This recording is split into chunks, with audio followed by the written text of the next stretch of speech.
चलो चलो जल्दी चलो, सत्संग का समय हो गया। सब लोग सामने आके बैठो। एक एक सत्संग वचन को बड़ी सावधानी के साथ सुनो, क्योंकि बिना सत्संग के समझ नहीं आती है। सांसारिक लोग काम तो करते हो, लेकिन ये समझ नहीं है कि काम करके फंसे ना, अपना काम ही बना ले। ये तो समझ सत्संग ही देता है कि भौतिक जगत में रहकर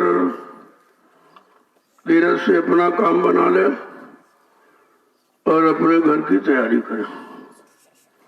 अब यही नहीं मालूम कि घर अपना कहाँ है, क्योंकि ये तो जीव तो यही समझता है यही ईट पत्थर के मकान हमारे मकान है, यहाँ जो कुछ कहते हैं सो हमारा है, जमीन हमारी है, दुकान हमारा, मकान हमारा, पत्नी हमारे, पति हमारे, बच्चे हमारे, जबकि यहाँ तुम्हारा कुछ नहीं। ये केवल संत महापुरुषों ने बताया, क्योंकि अगर तुम्हारा हो तो तुम्हारे काम आवे। यह सब तुमसे अपना काम बनाते, तुम्हारा काम कोई नहीं करता है। और हम ये समझ नहीं पाते हैं कि सब हमारे से क्यों लगे हैं, क्यों प्रेम कर रहे हैं, क्यों अपना बना रहे हैं, कि जब तक उनका काम निकलता रहेगा तब तक तो अपना अपना करेंगे। जैसे काम निकला तो फट से धक्का मारते, पूरा जीवन इसी में निकल जाता है और समझ में ये नहीं आता कि कौन अपना कौन पराया। जब महापुरुष आए तो उन्होंने कहा, अरे भाई ये तो काल माया का देश है, ये तुम्हारा देश ही नहीं, यहाँ तुम्हारा घर नहीं है, यहाँ तुम्हारा मालिक या प्रीतम नहीं है, ये तो दूसरे का है। जब बहुत दिन तक सत्संग में पड़े रहे तो धीरे धीरे समझ में आया कि बात तो ठीक कहती। जब ठोकर लगी इधर धक्का मार दिया तब समझ में आ रहा है धोखा हो गया, जीवन सब बेकार चला गया। यही नहीं समझ पाया कि अपना कौन पराया कौन। जब कलयुग में संत पधारे तब उन्होंने ये सच्चाई का रास्ता बताया। देखो काल माया ये तो झूठा है और उसी में हमें आपको उसने फंसाने का ये सब काम किया है। तमाम तरह के साधन बना दिए, तमाम तरह की व्यवस्थाएं बना दी कि किसी तरह ये फंस जाए, और हम ये समझ नहीं पाए कि हमारे लिए फंसाने का एक जाल बना रहा। हम समझते थे भाई ये कोई साधन है, वो हमारी मदद कर रहा, हमारा सहयोग कर रहा है। वो तुम्हारी मदद सहयोग नहीं कर रहा, वो तुमको फंसाने के लिए जाल बना रहा। इन कर्मों के जाल को बिना संत महापुरुषों के किसी ने समझा नहीं। जब ऋषि मुनि हजारों बरस तपस्या करते रहे, वो भी कर्मों के जाल में से अलग नहीं हो पाए। और जितने आए यहाँ वो 3-3 युगों की बात कहते हैं, एक दिन की बात नहीं है। 3-3 युगों से जितने आए ये सब फंसे रहे और फंसने की बात तुमसे कही है। तो कहा जब सत्संग में आओ तो एक एक वचन को सुनो तो तुमको अपने बचने का रास्ता मिल जाएगा कि हमको चलो फंस तो गए लेकिन हम इससे बचे कैसे। तो रास्ता बताते हैं कि पहले सत्संग वचनों को सुनो कि हम कहाँ कहाँ कैसे कैसे फंसे और हम फंस करके कैसे कैसे निकलेंगे। पहले तो सत्संग सुनो, सत्संग सब जानकारी देगा, फंसने की जानकारी और निकलने की जानकारी। और इसके बाद जब जानकारी हो जाएगी तब कहोगी जो इतने दिन फंसे रहे तो बहुत बोझा लग गया, कि बोझे से कैसे हम अलग हो। तो कहना फिर सेवा करो। तो सेवा में आपको लगा दिया। सेवा तो हम आप करते रहे, परिवार की, समाज की, देश की, बाल बच्चों की, इसकी और उसकी, लेकिन ये परमार्थी सेवा नहीं थी। ये तो तुम्हारे स्वार्थ लोभ लालच की थी कि जिसका ले लिया उसका दिया नहीं, खा लिया खिलाया नहीं। तो उसने एक रास्ता बता दिया, भाई हम अपना कर्जा ले लेंगे, तुम चाहे जैसे रो के दो, चिल्ला के दो, कैसे भी दो, मैं अपना कर्जा ले लूंगा। तो बात ये समझ में जब आई, लेकिन संत महापुरुषों ने कहा चलो कर्जा भी साथ साथ में निपट जाए और कुछ पूंजी इकट्ठा कर लो। तो कहा कि परमार्थ की पूंजी ये तुम्हारे साथ जाएगी। अब परमार्थ की पूंजी में क्या क्या आता है ये भी तो समझना चाहिए कि जिस सेवा तुम करते, जिस सेवा में हमारा कोई स्वार्थ न हो, लोभ लालच न हो, जैसे आप यहाँ मिट्टी डालते हो, इसमें आपकी कोई तुम्हारा स्वार्थ नहीं। कहा भाई आदेश मिला है तो मैं डालता हूँ। अब मिट्टी डाली तो इसमें तुम्हारा शरीर का भार तो हल्का हुआ, और साथ साथ में जो मिट्टी आपने डाली, जो यहाँ इमारत बनेगी उसमें लाखों लोग लाभ उठाएंगे। ये परमार्थ है, दोनों चीज चली साथ साथ। तो कहा महापुरुष ऐसा रास्ता निकाल देते हैं कि धीरज से तुम्हारा कर्जा भी अदा होता रहे और परमार्थ की पूंजी इकट्ठा होती रहे। और कोई रास्ता नहीं है, और कोई पूंजी ऐसी नहीं जो तुम्हारी इकट्ठा रहेगी। जैसे आप रुपए पैसे पैदा करते हो लेकिन इकट्ठे नहीं रहते, सब खर्च हो जाते। जो भी आप सामान यहाँ जोड़ते हो सब खर्च हो जाता है, क्योंकि ये पूंजी उधर की नहीं है, ये इधर की। और ये पूंजी जब इधर की हमको मिल गई तो इसी हम फंस गए कि भाई हमारा है, पैसा हमारा है, ये हमारा, वो हमारा, वो हमारा। लेकिन संत महापुरुषों ने कहा भाई तुम्हारा होता तो तुम्हारे साथ जाता, तुम्हारे साथ हम कुछ नहीं जा रहा। ये शरीर भी तुम्हारा नहीं है, भी साथ नहीं जा रहा। इस शरीर के लिए तुम रात तो दिन इसी में लगे हो, इसको खिलाने में, पिलाने में, सजाने में सारा समय तुमने नष्ट कर दिया। ये भी तुम्हारा नहीं हुआ, अंत में इसने भी धोखा दे दिया और बिना बताए चला गया। कोई किसी बात कोई वारंट आती है कि भाई नहीं शरीर आप खाली करिए, वारंट तो आती लेकिन उसे हम समझते नहीं। कितनी तरह की वारंट भेजता है। पहली वारंट कल बाल काले से सफेद हो गए, आंखों में इतनी रोशनी थी, बारीक चीज देखते तब वो मोटी चीज नहीं दिखाई दे रही, ये दूसरी वारंट। तीसरा कानों से बहुत धीमी आवाज सुन लेते थे, अब नहीं सुनाई दे रही, ये चौथी तीसरी वारंट हो गई। दांतों से बड़ा मोटा कड़ा भी चबा लेते थे, अब मुलायम भी नहीं खाया जा रहा, ये चौथी वारंट। पहले पैरों से खूब दौड़ते थे, भागते थे, अब इनसे चला नहीं जा रहा है, इतना थक गए हैं। कहा हाथों से बड़े बड़े वजन उठाते थे, अब मतलब यानी कुछ उठाया नहीं जा रहा। मन से भी बड़ा संकल्प भी करते थे, कहते कुछ याद नहीं रहता, सब भूल जाते। ये वारंटी ही है, लेकिन हम इसको समझते नहीं है। क्यों नहीं समझते? किसी ने समझाया नहीं, किसी ने बताया नहीं। लेकिन संत महापुरुष जब आए तो उन्होंने सब बताया कि देखो सामान चल चुके, तुम भी चलने वाले हो।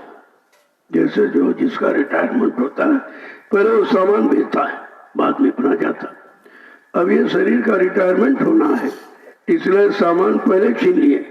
आंखों का देखना, कानों का सुनना, दांतों का चबाना, पैरों का चलना, हाथों का मतलब उठाना, ये सामान चल चुके, अब तुम भी चलने वाले हो। लेकिन हम इसको मानते नहीं कि सामान चलेगा, हम उसकी व्यवस्था करते। बाल काले थे, सफेद हो गए तो डाई लगाने लगे, क्या इससे हो जाएगा कुछ? अरे आंखों से कम दिखाई दे कर चश्मा लगा लो, कानों से कम सुनाई कर मशीन लगा लो, दांतों दांत कहते वो कहते आर्टिफिशियल लगा लो। हम उसकी व्यवस्था कर रहे हैं, जबकि अगर ये समझ ले नहीं भाई सामान ये चल चुके, तुमको जाना पड़ेगा, तो ये धीरे धीरे बात समझ में जब आएगी, जब आप सत्संगों में आना शुरू करोगे। क्योंकि और कहीं ये सीख नहीं है, कोई भागवत है, कोई पुराण है, कोई वेद है, और किसी ने किताब कोई लिख दी उसको पढ़ लिया, तो इसमें आपको मिलेगा कुछ नहीं। क्योंकि उनको उनका अनुभव जो खुद ही फंसे पड़े, वो फंसने का अनुभव लिखते हैं, निकलने का नहीं उनके पास है। इसलिए कहा जब जब संत जगत में हमें खोज भाग उनके डिंग जाओ, आजी रहो गिरो चरणों में, करो बंदगी निस्सिल्लाह। जब संत महापुरुष आ जाए, पता चल जाए तो फौरन उनकी खोज करो, वहां तुरंत जाओ। पता नहीं कौन सा वो रास्ता बता दे सरल, वो बहुत सरल बताते, जो हम सब कर सकते हो। हमारे सब में जितनी शक्ति सामर्थ्य है उसी के अनुसार वो रास्ता बता देते, और उसी रास्ते पर चलकर ये बड़ी मंजिल तय करा देते हैं। छोटी सेवा करा के बड़ा बोझा उतार देते हैं। लेकिन बात यह कि हम समझते नहीं। समझते क्यों नहीं? ये समझदारी यहाँ कहीं रही नहीं। अब ये 750 वर्षों से संतों का सिलसिला चला है। इसके पहले तो आए नहीं थे, तब सही जानकारी थी नहीं आपको। जय गुरुदेव, जय गुरुदेव, जय गुरुदेव, जय गुरुदेव। नाम किसका? प्रभु का। जय गुरुदेव। नाम किसका? प्रभु का। जय गुरुदेव। नाम किसका? प्रभु का। प्रभु का प्यारा नाम। जय गुरुदेव। सम्राट दाता दयालु पूज्य स्वामी जी महाराज, आज के इस प्रातःकालीन नैमिषारण्य की तपोभूमि पर लघु सत्संग में सम्मिलित होने वाले समस्त सत्संगी प्रेमी जनों, जब जीव का स्वभाव होता है यानी पुण्य कर्मों का उदय होता है, तब आपको सत्संग में आने का मौका मिलता है। कितना समय निकल जाता है कि सत्संग में ऐसे नहीं आ सकते। पुण्य पुंज बिन मिले न संता, और संत बिना सूझे नहीं पंथा। बिना पुण्य कर्मों के संत महात्माओं का मिलन होता नहीं है, और जब तक संत महापुरुष नहीं मिलेंगे आपको अपने जीवन का असली राज नहीं मिलेगा कि हमको परमात्मा ने मनुष्य शरीर क्यों दिया, जबकि उसके पास तो 4 खान 84 लाख योनियों शरीर कोई दे सकता था, लेकिन मनुष्य शरीर क्यों दिया? बस इसी मनुष्य शरीर के लिए यहाँ सबको लिखा पढ़ी की गई। ये 4 वेद 6 7 18 पुराण 19 उपनिषद और 36 ऋचाएं इसी शरीर को मतलब पाक साफ निर्मल पवित्र रखने के लिए और शिक्षा है। जितना पूजा पाठ तीर्थ व्रत दान हवन जप तप गंगा स्नान ये सब शरीर के शुद्ध रखने के लिए कि भाई ये गंदा ना होने पावे, कोई बुरा मतलब यानी कर्म ना होने पावे, सबने यही शिक्षा दी। ये मंदिर मस्जिद गिरजाघर गुरुद्वारे ये सब शरीर के शुद्धिकरण के लिए, और फिर भी हम आप शरीर को शुद्ध नहीं रख पाए, तब गंदगी में चले गए, क्योंकि इनका जो असली राज वो नहीं बताया गया।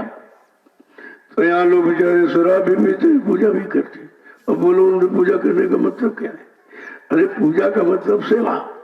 वो सेवा करो जिससे तुम्हारा मन बुद्धि चित्त और शरीर और सब साफ सुथरा बना रहे। जब कोई गंदगी नहीं रहेगी, पाक साफ निर्मल पवित्र बने रहोगे, तो संत महापुरुष आएंगे तो उनको जगाने में देर नहीं लगे, वो तुरंत उठा लेंगे आपको। अब हम आप इतने गंदे हो गए, कितना समय लग रहा सिखाने में, पढ़ाने में, कराने में, मतलब ये सब तरह की जानकारी देने में कितना समय लग रहा, और फिर भी जीव नहीं समझ पाता। क्यों? हमारी आपकी पुरानी पकड़ उधर है, इधर तो किसी ने सिखाई नहीं, न ऋषियों ने, न मुनियों ने, न योगियों ने, महर्षियों ने, ब्रह्मचारियों ने, अवतारी शक्तियों मतलब जितने आए आपको सभी इधर ही की बात बताते रहे। जब महापुरुष कहते भाई इधर तुम्हारा कहाँ है, इधर तो काल माया का, ये शरीर भी आपका काल माया का, ये भी नहीं मालूम है। अगर ये मालूम हो शरीर दूसरे का, तो इतनी हिफाजत इतना समय थोड़ी आप इसमें खराब करो। ये तो सत्संग में जब आए तब आपको पता चला कि ये शरीर भी तुम्हारा नहीं है, काल माया का।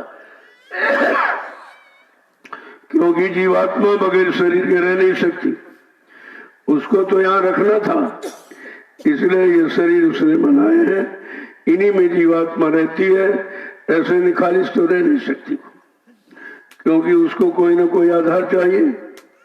जैसे जैसे आपने कर्म किए, आपके मन ने तन को शरीर को साथ में लेकर जैसे जैसे कर्म कराए, और उन्हीं शरीरों में हमारा आपका जन्म हो गया।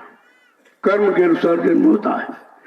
अब ये कर्म तो यहाँ निकलने वाले तो किसी ने बताया नहीं, क्योंकि वो जानते नहीं थे, वो खुद ही फंसे रहे उसी मतलब यानी फंसे रहने वाले कर्मों में हमें आपको शिक्षा दिया, सिखाया और उसी में लगा दिया। तो कहा कि जब आप पशुओं वाले कर्म करोगे तो पशु योनि में जन्म होगा, पक्षियों वाले कर्म किए तो पक्षी योनि में जन्म होगा, जंगली जानवर वाले कर्म किए तो जंगली जानवरों में आपको जीवात्मा को प्रवेश दिया गया, और मतलब यानी ये कीड़े मकोड़े वाले कर्म किए तो उसमें जीवात्मा को भेज दिया गया। कहते बड़े भाग से जब ये जीवात्मा मन करता, जीवात्मा कुछ नहीं करती, वो तो बैठी हुई, इसीलिए वो शरीर में नहीं है, शरीर के नाके में यहाँ बैठी हुई, जो शरीर का अंतिम नाका है वहां बैठती है, क्योंकि नीचे सब गंदगी है और मन गंदगी में चला गया। अब वो गंदगी है भोगों की, उसी भोगों की गंदगी में मन फंस गया। वो बेचारी वहां इंतजार कर रही है, अरे भाई कब उधर से घूम फिर के आएगा। अब वो जानती कि तो फंस गया, अब ये निकल नहीं सकता। सारी शक्ति और ताकत जितनी थी इतने का मतलब यानी भोगों में खर्च कर दी, बर्बाद कर दी, इतना कमजोर आसार निर्बल हो गया है कि इसके बस की बात नहीं है, निकल आ गया।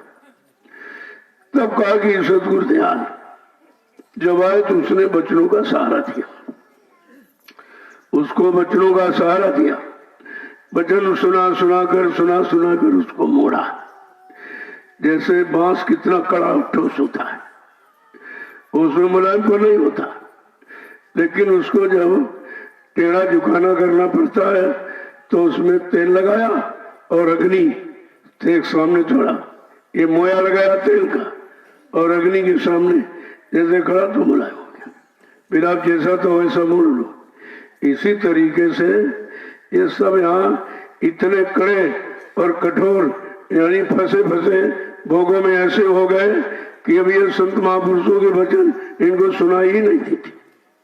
इतना प्रयास मेहनत किया जा रहा, लेकिन जैसे उनकी कहानी नहीं है, वो सुनते ही नहीं है, जैसे आंखें नहीं, उन्हें दिखाई भी नहीं देता। सब कुछ होते हुए भी उनको ये वचन संत महापुरुषों के सुनाई नहीं देते। जो वो दिखाना चाहते उधर देखने के लिए तैयार नहीं, जो ले जाना चाहते उधर चलने के लिए तैयार नहीं। इतना फसाव हो गया और इस फसाव को हमने अपना मान लिया है, यही भूल है। तो कहा कि जब सत्संगों में धीरे धीरे ला के बैठाना उसको, तो धीरे धीरे उसको पढ़ाया, एक एक वचन पढ़ाया। अरे भाई तुम कैसे फंस गए, तुम कहाँ के रहने वाले हो, कैसे आए, किसके साथ आए, फिर तुम उसका साथ क्यों छोड़ दिया और नीचे क्यों चले गए। जब जीवात्मा तुमको साथ में ले आई थी, मन से कह रही, अरे भाई तुमको साथ में ले आई थी तो तुमने फिर उसका साथ क्यों छोड़ दिया। जब उसने कहा चलो हम तुम दोनों नीचे के लोकों में घूम फिर के वापिस लौट आएंगे और बगैर तुमको साथ में नहीं आऊंगी, जब उसने ये वादा कर दिया फिर तुमने उसके वादों को क्यों नहीं समझा। तो भर से नीचे उतर गया। जब नीचे उतर गया वहां तो गंदगी थी और वो गंदगी में गया फंस। अब इतना फंस गया है कि सारी ताकत और शरीर की शक्ति सब निचुट गई, कुछ नहीं बचा। तब कहता भाई ठीक है, अब वो जीवात्मा उसका इंतजार कर रही है, समझाती भी है। तो कह रहा कि भोग वासना मुझ में भरी, मुंह से सत्संग क्यों न जाए। इतनी वासनाओं से मैं भर गया हूँ, सत्संग सुनाई तो देता लेकिन ये करना मेरे बस का नहीं। मैं इतना कमजोर हो गया हूँ, निर्बल हो गया हूँ। तो मतलब यानी इस तरह से वो सुनाते रहते हैं, समझाते रहते हैं और हम आप खाली सुनते रहते हो और पालन करना और वचनों को लेना कहते बस की बात नहीं है। वो ठीक हमारे लिए कहते, लेकिन हमको ये समझ में नहीं आता कि हम कैसे उनके वचनों को माने, कैसे समझे। तो कहते जब ताकत हो, अरे भाई तभी तो, जब करने की ताकत होगी तभी तो कर सकेंगे। सुनने से काम तो होगा नहीं, वो तो करने से होगा। तो समझा कि क्या कह रहे कि सतगुरु कहे करो तुम सोई, सतगुरु कहे करो तुम सोई, सतगुरु कहे करो तुम सोई, सतगुरु कहे करो तुम सोई, मन के कहे चलो मत कोई, मन के कहे चलो जाते कोई। ये ऐसा क्यों कह रहे? कहा तुम तीन तीन युगों से मन का कहना मान रहे हो, जो कहता है वही कर रहे हो, उसका कहना मान के तुम फंस रहे हो। वो निकलने की सलाह नहीं देगा, फंसने की सलाह देगा। कहा आप जरा जो सतगुरु दयाल आए हैं वो तुम्हें निकालने की बात कह रहे हैं, तो कहा उनके वचनों को सुनो। क्या समझा के कह रहे हैं? ये कैसा कह रहे हैं? ये भव में गोते दिलवावे,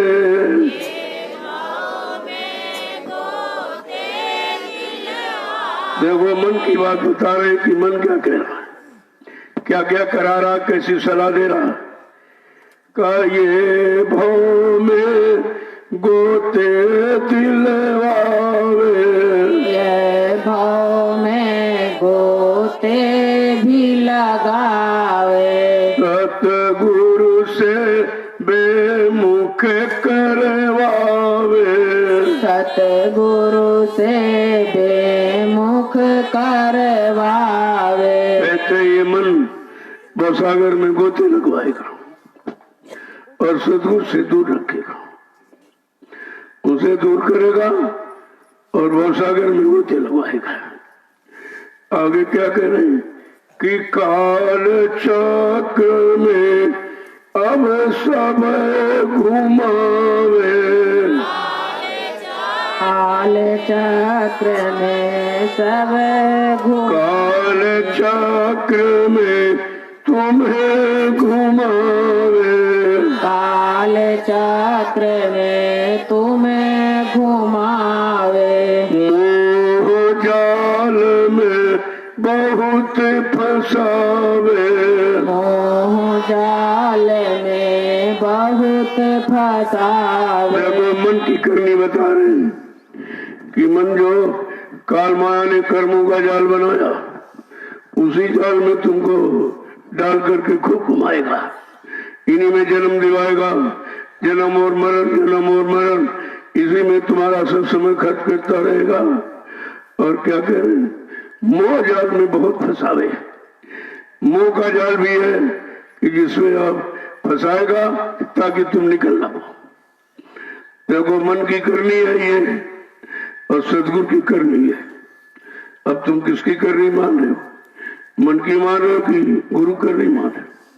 गुरु की बात तो तुम्हें सुनाई नहीं देती, उनकी बात तुम्हारी समझ में आती नहीं, क्योंकि तुम्हारा मन समझने के लिए तैयार नहीं। वो सोचता अगर सतगुरु की बात मानूंगा तो ये सब मौज मस्ती खत्म करा देंगे। बाकी क्या कह रहे कि मित्र न जानो बैरी पूरा,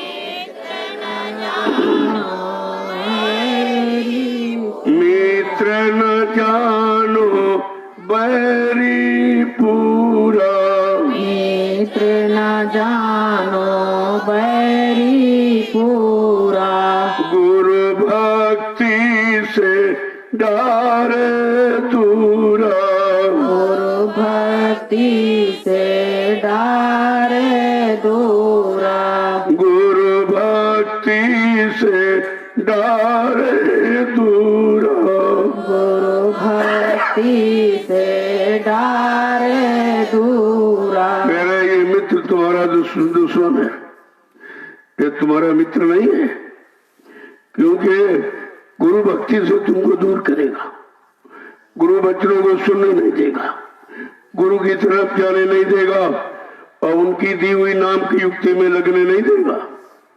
कहा इसको पूरा बैरी दुश्मन मानो अपना और तुम इसके साथी मानते हो, मित्र मानते हो, उसी का रात दिन कहना कर रहे हो, जो कह रहा उसी करने लगते हो। तो समझा के कह रहे मित्र जानो बैरी पूरा। इस तुम्हारा मन तुम्हारे अंदर जरूर है, लेकिन शरीर में तुम इसको अपना मित्र मत मानिए। कितने युगों से तुम्हारा नुकसान कर रहा, कितने युगों से तुम्हें फंसा रहा, सारी शक्ति ताकत शरीर की भोगों में खर्च करा रहा, नष्ट करा रहा। कहा इस मन को मित्र मत मानो, ये पूरा बैरी है और गुरु भक्ति से तुमको दूर करेगा। आगे क्या कह रहे हैं? देखो एक ही वचन को कैसे समझा के कह रहे कि तारा सुत संपत्ति परिवार, तारा सुत संपत परिवार, तारा सुत संपत्ति परिवार, तारा सुत संपत परिवार, दार काल कर्म की धारा,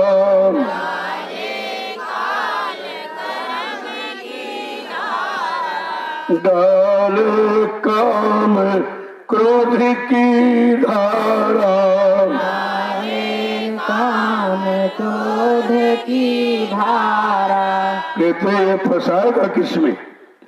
दारा माने स्त्री, सुख माने बेटा और धन और दौलत, इसी में तुमको फंसा के रखेगा। और ये सब सामान काल का है।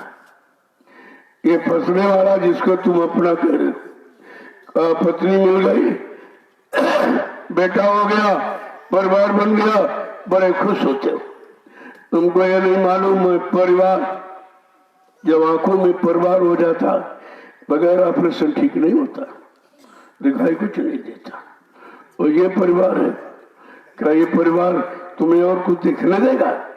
गुरु की तरफ जाने देगा? गुरु वचनों को सुनने मानने देगा? गुरु की भक्ति तुम्हें करने देगा? काट डाले काम क्रोध की धारा, ये निरंतर तुमको काम क्रोध की धारा में डालता बहाता रहेगा, तुम्हें निकलने का मौका नहीं देगा। आगे क्या करें कि इंद्रिय भोग बास भर मावे, इंद्रिय भोग बस भर मावे, इंद्रिय भोग बास भर मावे, इंद्रिय भोग बस भर मावे, भक्ति विवेक नाश करवावे, भक्ति विवेक नाश करवावे, भक्ति विवेक नाश करवावे, भक्ति विवेक नाश करवावे। इंद्रियों के भोगों में बार बार तुमको भ्रमित करेगा, इससे निकलने नहीं देगा। और क्या कह रहे? भक्ति और विवेक ये नष्ट करा देगा कि तुम गुरु की भक्ति कर सको या बुद्धि में विवेक ज्ञान उनके वचन सुनने मानने का फायदा हो जाए, ये भी नहीं करने देगा। देखो कितना बड़ा दुश्मन है ये, जिसको हम कितने युगों से अपना मान बैठे और उसी की सलाह मान रहे कि सतगुरु प्रीतम मिले न जब तक, सतगुरु प्रीत मिले ना जब तक, सतगुरु प्रीतम मिले न जब तक, सतगुरु प्रीतम मिले ना जब तक, कभी न छूटो मन को तुक से, कभी न छूटो मन के दुख से, कभी न छूटे मन को तुक से, कभी न छूटे मन कहो तुक। कहा ये छुटकारा कौन दिलाएगा? कहा जब तक सतगुरु प्रीतम नहीं मिलेगा। जैसे जब तक पति नहीं मिलता है तो परिवार से और सामानों से कौन मिलाता आपको? ऐसे जब सतगुरु प्रिया प्रीतम जो तुम्हारी जीवात्मा के मालिक है, प्रिया प्रीतम है, जब तक वो नहीं मिलेंगे तो इस मन के कौतिक माने खेल से तुम कभी छुटकारा नहीं पा सकते। ये तरह तरह से तुमको बहकाएगा, भरमाएगा, ले जाएगा, भवसागर में गोते लगाएगा, तुम्हें निकलने का अवसर नहीं देगा और गुरु भक्ति से बहुत दूर करेगा। तो आगे क्या कह रहे कि छल बल मन के कहाँ लग वर्णु, छल बल कहाँ लोग, छल बल मन के कहाँ लगे भरनू। छल बल मन के कहाँ लगे भरनू। इतना समझा के कह रहे हैं कि मन के छल प्रपंच को मैं कहाँ तो वर्णन करूं कि तुम्हारे साथ कितना छल प्रपंच और कपट कर रहा, आज से नहीं 3 युगों से। इससे बड़ा कौन दुश्मन है जो 3 युगों से तुमको परेशान कर रहा, लेकिन हम कभी मानने को तैयार नहीं। क्या कह रहे हैं? समझा के कह रहे हैं कि मतलब यानी इस सदगुरु मिले जब तक कभी न छूटो मन कौतुक से। और आगे कह रहे छल बल मन के कहाँ लग भरनू कि छल बल मन के कहाँ लग भरनू। छल बल मन के कहाँ लगे भरनू। ऋषि मुनि कोई जान न मरमू। ऋषि मुनि कोई जान न मरमू। ऋषि मुनि कोई जान न मरमू। ऋषि मुनि कोई जान न मरमू। इस मन के छल कपट को कहाँ से वर्णन करूं जब ऋषि मुनि हजारों वर्ष तपस्या करके इसका मर्म नहीं जान पाए। वो भी बेचारे इसी के चाल और जाल में फंस के रह गए, वो भी नहीं निकल पाए। हजारों वर्ष तपस्या करके भी इस मन ने उनको निकलने नहीं दिया। मन तो उसके भी अंदर बैठा हुआ। अरे तुम कहीं चले जाओ घर गृहस्थी परिवार छोड़कर, तो तुम जा रहे हो लेकिन मनीराम तो साथ ही जा रहा, वहां भी तुमको परेशान करेगा। जहां जाओगे वहां वही जो वो करता वही कराएगा, वहां आपको बेचैन करेगा। इसलिए संत महापुरुषों ने कहे भाई कहाँ जाओगे, क्या छोड़ के जाओगे? जो छोड़ना हो तो तुम्हारे साथ ही लगा।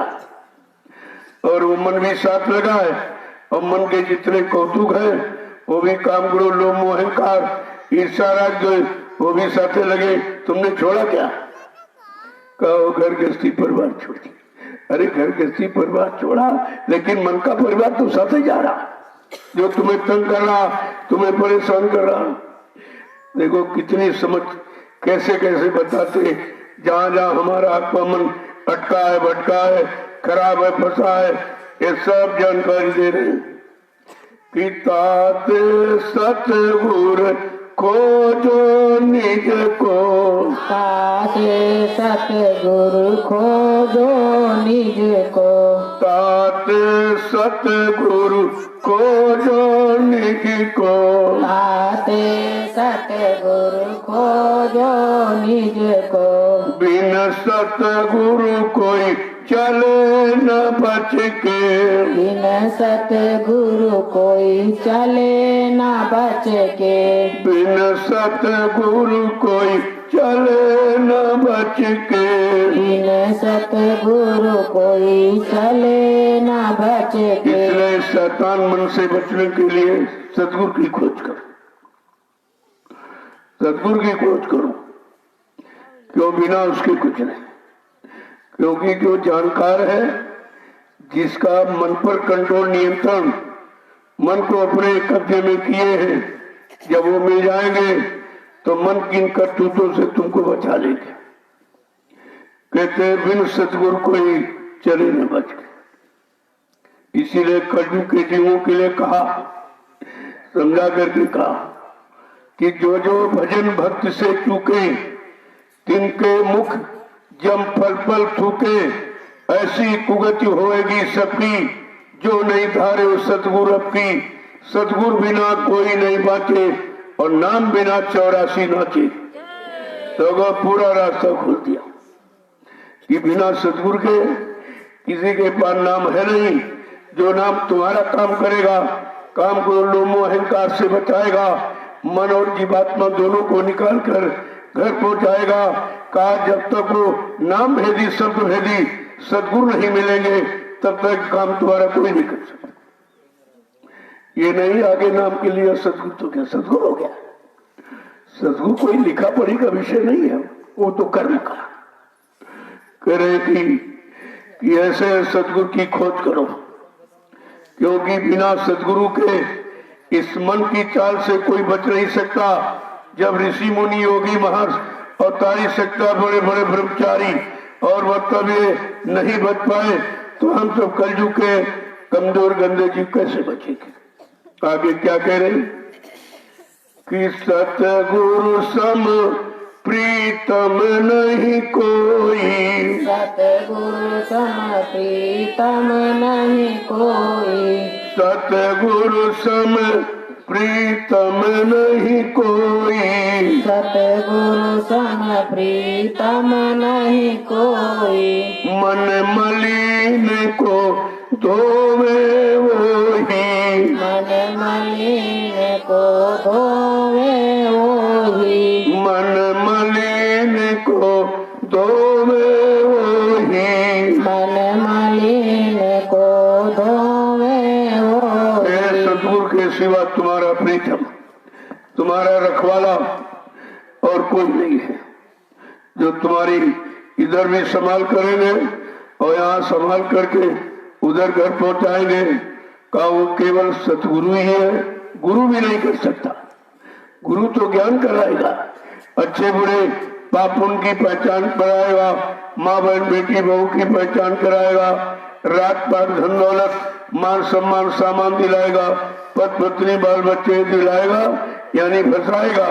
लेकिन सदगुरु निकालने के लिए आता, वो इसमें रहकर भी तुम्हें निकालेंगे और ये कहेंगे ठीक है कोई पति बन गया या पत्नी बन के आ गई या बेटी बेटा बन के आ गए, भाई बंधु का ये सब तुम्हारा कर्जा तुमने ले लिया, दिया नहीं, और जिसने लिया तुम भूल गए उसको तो तुम्हारे साथ जोड़ दिया। क्योंकि बगैर कर्म कर्जा चुकाए कोई जीवात्मा इधर से जा नहीं सकती। देखो कैसा कर्मों का खेल है, कर्मों का हिसाब और माया का पसार, ये दो बातें अगर समझ में आ जाए तो भी निकलने में देर नहीं लगी। और दो बातें और कोई ये समझा नहीं सकता, या इन्हीं दोनों में सब फंसे पड़े, जो फंसे तुमको कैसे निकालेंगे। आगे क्या कह रहे हैं कि सतगुरु सम प्रीतम नहीं कोई, प्रीतम माने स्वामी मालिक रखवाला खेमनहार का दूसरा कोई नहीं है। वो इस गंदे मन को धो सकती, और मन को धोने का रास्ता साबुन किसी के पास नहीं। वो धोएंगे, किससे धोएंगे? का सत्संग सुना के, अपने बच्चों की मार लगाकर, सेवा में लगाकर, सुमरन गान भजन कराकर इस मन की सारी गंदगी को धो देंगे। बाकी ये रास्ता किसी के पास नहीं। आगे क्या कह रहे हैं कि मेरा भाग उदय हुआ भारी, मेरा भाग्य उदय हुआ भाई, मेरा भाग उदय हुआ भारी, मेरा भाग्य उदय हुआ भारी, सतगुरु की मैं हो गई प्यारी, सतगुरु की मैं हो गई प्यारी, सतगुरु की मैं हो गई प्यारी। सतगुरु की मैं हो गई। जब सतगुरु की शरण में पहुंचा तब कह रहा कि अब मेरा भाग उदय हो गया, अब मुझे मालूम है, विश्वास हो गया कि मेरा कल्याण हो गया, कल्याण कराने वाली मिल गई, अब मैं उनकी प्यारी हो गई, मतलब उनकी हो गई। जब उनकी हो गई तो अपने को तो कोई नहीं छोड़ता, लेकिन अपना बनना और बनाना बड़ा मुश्किल है। अभी हमने आपने शरीर को अपना बनाया, शरीर के भोगों को अपना बनाया, लेकिन सदगुरु को अपना नहीं बनाया, उनके वचनों को अपनों ने अपना नहीं बनाया, उनकी दी हुई नाम की युक्ति को भी अपना नहीं बनाया है। अभी तो हम जो हमारा नहीं है हम उसी को अपना कह रहे हैं। ये सब ज्ञान बगैर सत्संग के तो हो ही नहीं सकता। कितनी बड़ी बात कह रहे हैं, कह रही कि अब मेरा भाग उदय हुआ भारी। मैं जान गई हूँ, जीवात्मा कह रही कि हमारा प्रिय प्रीतम मिल गया, ये मेरा भाग उदय हो गया, अब मैं उनकी प्यारी हो गई, वो हमारे हो गए, मैं उनकी हो गई, तो वो हमको नहीं छोड़ेंगे, अपने को तो ले जाएंगे। आगे क्या कह रहे हैं कि जगत जीव का जाने महिमा, जगत जीव क्या जाने महिमा, जगत जीव क्या जाने महिमा, जगत जीव क्या जाने महिमा, वेद पुराण न जाने मर्मा, वेद पुराण न जाने मर्मा, वेद पुराण न जाने मर्मा, वेद पुराण न जाने मर्मा। ये संसारी जीव है, ये सदगुरु की महिमा को क्या जाने कि गुरु क्या है, संत क्या है, सदगुरु क्या है और परम संदाता दयालु क्या है। ये संसारी जीवों को बेचारों को क्या पता, क्योंकि संसारी व्यक्ति ज्यादा ज्यादा 4 में 6 साल 18 पुराणों को पढ़ लेगा। जब कहते वेद पुराण भी उनकी महिमा को नहीं जान सकते कि वेद थके ब्रह्मा थके और थकी गए शेष महेश, और जहाँ गीता का कम नहीं वो सतगुरु का देश।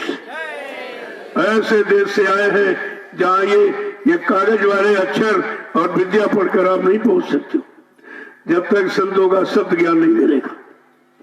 आगे क्या कह रहे हैं कि ज्ञानी जोगी सब थक हारे, ज्ञानी जोगी सब थक हारे, ज्ञानी जोगी सब थक हारे, ज्ञानी जोगी सब थक हारे, सतगुरु महिमा कोई न विचारे, सतगुरु महिमा कोई न विचारे, सतगुरु महिमा कोई न विचारे, सतगुरु महिमा कोई न विचारे। अब ये बताएंगे कौन कौन हार गए जिनको हमने सर्वोपरि माना, ज्ञानी है, ध्यानी है, ब्रह्मचारी है, काये भी महिमा से बहुत दूर बैठे, इनको सदगुरु की महिमा नहीं मालूम है और कहते कि ये सब, और कहते भी ये तो सब कुछ जाने नहीं है, और सदगुरु महिमा कोई न विचारे। ये सब ज्ञानी जोगी, ज्ञानी अक्षर पढ़कर शारीरिक मतलब योग करके सब हार गए, लेकिन सदगुरु नहीं मिला, इनसे थोड़ी मिलता है।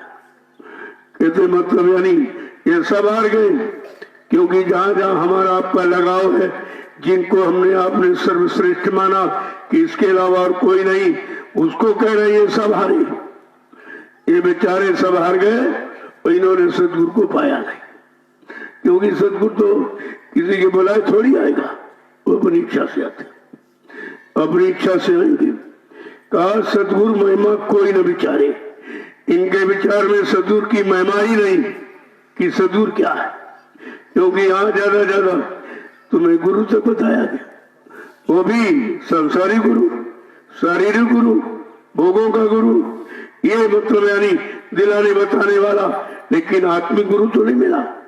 जब तक आत्मिक गुरु नहीं मिलेगा तब तक आपको इधर और उधर दोनों तरफ समझ पैदा नहीं होगी। आगे क्या करें कि तात सतगुरु शरण पुकारूं, सतगुरु शरण पुकारूं, ताते सतगुरु शरण पुकारूं, ताते सतगुरु शरण पुकारूं, आरत उनकी नति प्रतिधारूं, आरती उनकी नित प्रतिधारूं, आरत उनकी नित प्रतिधारूं, आरती उनकी नित प्रतिधारूं। इसलिए मैं उन सर्वरक्षक जो सबकी रक्षा करने, सबकी हिफाजत करने आए, सारे जीवों को काल माया के देश से निकाल कर घर पहुंचाने आए, कहा उनकी शरण में मैं बार बार पुकार के कहता हूँ उनकी शरण में चले जाओ, वहां तुम्हारा ये सब काम हो जाएगा। जितना बिगड़ा काम वो आपका काम बना देंगे, लेकिन बिना सदगुरु के ये काम कोई कर नहीं सकता। सत्य का गुरु, ये तो झूठ वाले गुरु मिले, जो इधर की बातें, काल माया की बातें, काल माया के भोगों में बता रहे कि राज मिल जाएगा, पाठ मिल जाएगा, धन दौलत औरत पत्नी बाल बच्चे मिल जाएंगे।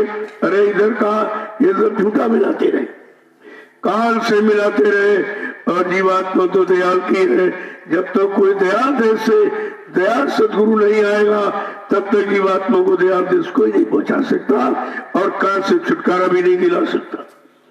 इसलिए उनकी आरती नित्य प्रधारो। आरती मतलब समझते, आरती मतलब चिराग घुमाना नहीं, आरत भाव से, दीन भाव से, एकदम अपने अपने को आसान निर्बल कमजोर समझो। दीन गरीबी धार तेरे भले की कहूं और मान प्रतिष्ठा छोड़ तेरे भले की कहूं। लाभ और मान क्यों चाहे, पड़ेगा सब तुझे देना। हम तो सब इसी में फंसे, ये लाभ मिल जाए, वो लाभ मिल जाए, ये मान मिल जाए, सम्मान मिल जाए, सामान मिल जाए। कहते ये सब काल का कर्जा ही है और इस कर्जे से जब तक कोई मुक्त कराने वाला, छुटकारा दिलाने वाला, सही सच्चा रास्ता बताने वाला नहीं मिलेगा तब तक तो कोई काम करा ही नहीं सकता। आगे क्या कह रहे हैं कि आरत करूं प्रेम से जब ही, आरती करूं प्रेम से जब ही, आरती करूं प्रेम से जब ही, आरती करूं प्रेम से जब ही, कुल परिवार तरे मेरा तब ही, कुल परिवार करे तब ही, कुल परिवार तरे मेरा तब ही, कुल परिवार तरे मेरा तब ही। कहते जब उनकी आरती, उनसे दीन पुकार लगाएंगे, प्रार्थना अर्चना वंदना जब बनी फिरे और प्रेम से उनकी करेंगे तब क्या होगा, ये सब परिवार हमारा जितना भी है ये सब मतलब यानी तर जाएगा, यानी इसको भी सारा मिल जाएगा, रास्ता मिल जाएगा। आगे क्या कह रहे हैं कि आरत विधि अब करूं सिंगारा, आरत विधि अब करूं सिंगारा, आरत विधि अब करूं सिंगारा, आरत विधि अब करूं सिंगारा, सतगुरु मेरे हुए दयाला, सतगुरु मेरे हुए दयाला, सतगुरु मेरे हुए दयाला, सतगुरु मेरे हुए दयाला। आज जब विधि विधान से आरती की, विधि विधान का मतलब है कि मन बुद्धि चित्त सबको लगाकर, ये नहीं कि थाल सजाया और घी और बत्ती लगा दी का ये आरती नहीं। बिना विवेक जब इसको साथ में लेकर के और मन बुद्धि चित्त को जब लगाकर हम आरती करेंगे, यानी दीन पुकार गुहार लगाएंगे, तब का वो मेरा सब काम करते। वो दयालु है, दयाल देश से आए हैं, दया करने ही आए, लेकिन हम उनसे दया कैसे लेंगे, दया लेने का तरीका क्या है, तो समझा के कह रहे। आगे क्या कहते कि सतगुरु पूरे परम दयाला, सतगुरु पूरे परम दयाला, सतगुरु पूरे परम दयाला, सतगुरु पूरे परम दयाला, करी आरत उन हुआ निहाला, करी आरत मुन हुआ निहाला, करी आरत उन हुआ निहाला। करी आरत उन हुआ निराला। आज हम मन बुद्धि चित्त को पाक साफ निर्मल करके जब दीन पुकार लगाएंगे तो कहा वो दयाल हो गए। वो मतलब यानी दया के सागर खुश हो गए और हम सब पर दया कर दिया, दया कर दिया और हमको निहाल कर दिया, यानी यहां से निकाल करके अपने घर पहुंचा दिया, लेकिन बगैर मन बुद्धि चित्त साफ किए। ये जो मुंह से गाते जाती नहीं है, ये तो बनावट है। इससे कुछ होने वाला नहीं। अंदर में, अंदर घाट पर बैठकर मन बुद्धि चित्त को पाक साफ निर्मल पवित्र करके जब पुकार गुहार लगाओगे वो सुनते, वो पुकार सुनते, ये नकली वाली नहीं सुनते। ये तो बनावट में आप कहते हो, गाना गाते हो, वहाँ गाना नहीं है, वहाँ बेगाना होना है, वहाँ राग नहीं है, विशुद्ध वैराग है। ये सब चीजें जब समझ में आएगी जब आप सत्संगों में आना शुरू करो। अभी तुम्हें पता ही नहीं कि हम कर क्या रहे, और जो कर रहे उसी को सही मान रहे हो। जब सही वो है तो सही दिशा और सही रास्ता क्यों नहीं मिल रहा, और सही सच्चे घर हम क्यों नहीं पहुंच पाए अभी तक? इसका मतलब है ये सही रास्ता नहीं था, ये सही ठिकाना नहीं था। इसलिए कहा वो सही और सत्य की जानकारी कहा सदगुरु देगा, गुरु के पास नहीं, सदगुरु के पास। जब सदगुरु मिल जाएंगे और दया करेंगे। दया कब करेंगे? जब तुम दीनता से, आरत भाव कहते दीनता से पुकार गुहार लगाओगे, मन बुद्धि चित्त को साफ करके। गंदगी में कोई पूजा स्वीकार नहीं होती, और यहाँ सब गंदे कहते पूजा करते, शराबी पीते कहते पूजा करते, मुर्गा मीट खाते कहते मतलब हम रामायण गीता पढ़ते। अरे ये भी करो, ये तो काम जो कर रहे हो ये उसको गंदा कर रहे हो, ये भी कलंक लगा रहे हो, इसकी भी सजा मिलेगी। तुम इन पाक साफ दिलों से अगर ये करते रहते तो अब तक आपको लाभ मिल जाता।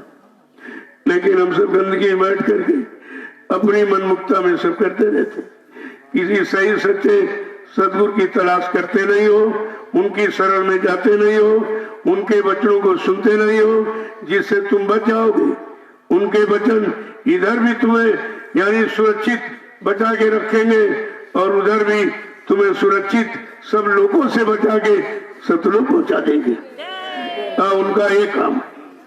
और ये बात समझने के लिए करिए नित्य सत्संग, बाधा सकल मिटाए, फिर ऐसा अवसर ना मिले दुर्लभ नर्तन पाए।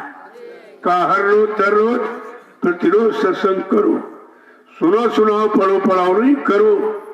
सुनने का, पढ़ने का, रटने का, सुनाने का कोई लाभ नहीं, लाभ है करने का। जब तुम कहो कि यहाँ कर्म प्रधान है, जब कर्म प्रधान है तो सुनाना तो पढ़ना तो प्रधान लिखा नहीं है, फिर आप जो लिखा उसको क्यों नहीं मानते? लिखा कर्म प्रधान और यहाँ से सुना रहे, कोई ये किताब बाँच रहा, वो बाँच रहा, इनको सुना रहा, उनको सुना रहा, और सुना करके उस किताब की कीमत अदा कर रहा कि उनके दान दक्षिणा रुपया पैसा लेना। वही तुमने जब लिखा नहीं है, तुम्हारी कोई मेहनत नहीं है, तो उसका मूल्य तुम कैसे ले रहे हो, कैसे चुका रहे हो? ये भी कर्म कर जा। हम बेचारों को ये भी नहीं मालूम कि हम पूजा कर रहे हैं या करवा रहे हैं या दूसरे का कर्म कर्जा लाद रहे हैं, इन्हें कुछ नहीं पता। जब सत्संगों में आएंगे तब सत्य की जानकारी, नहीं तो झूठ की जानकारी आपको है, और झूठ आपसे कराया गया कि झूठे लेना, झूठे देना और झूठे भोजन, झूठ चबेना, सब इसी में हम लोग फंसे पड़े हुए। सत्य का रास्ता कोई बताया नहीं कि जब तक सदगुरु नहीं मिलेगा तो सत्य का रास्ता कोई नहीं दे सकता।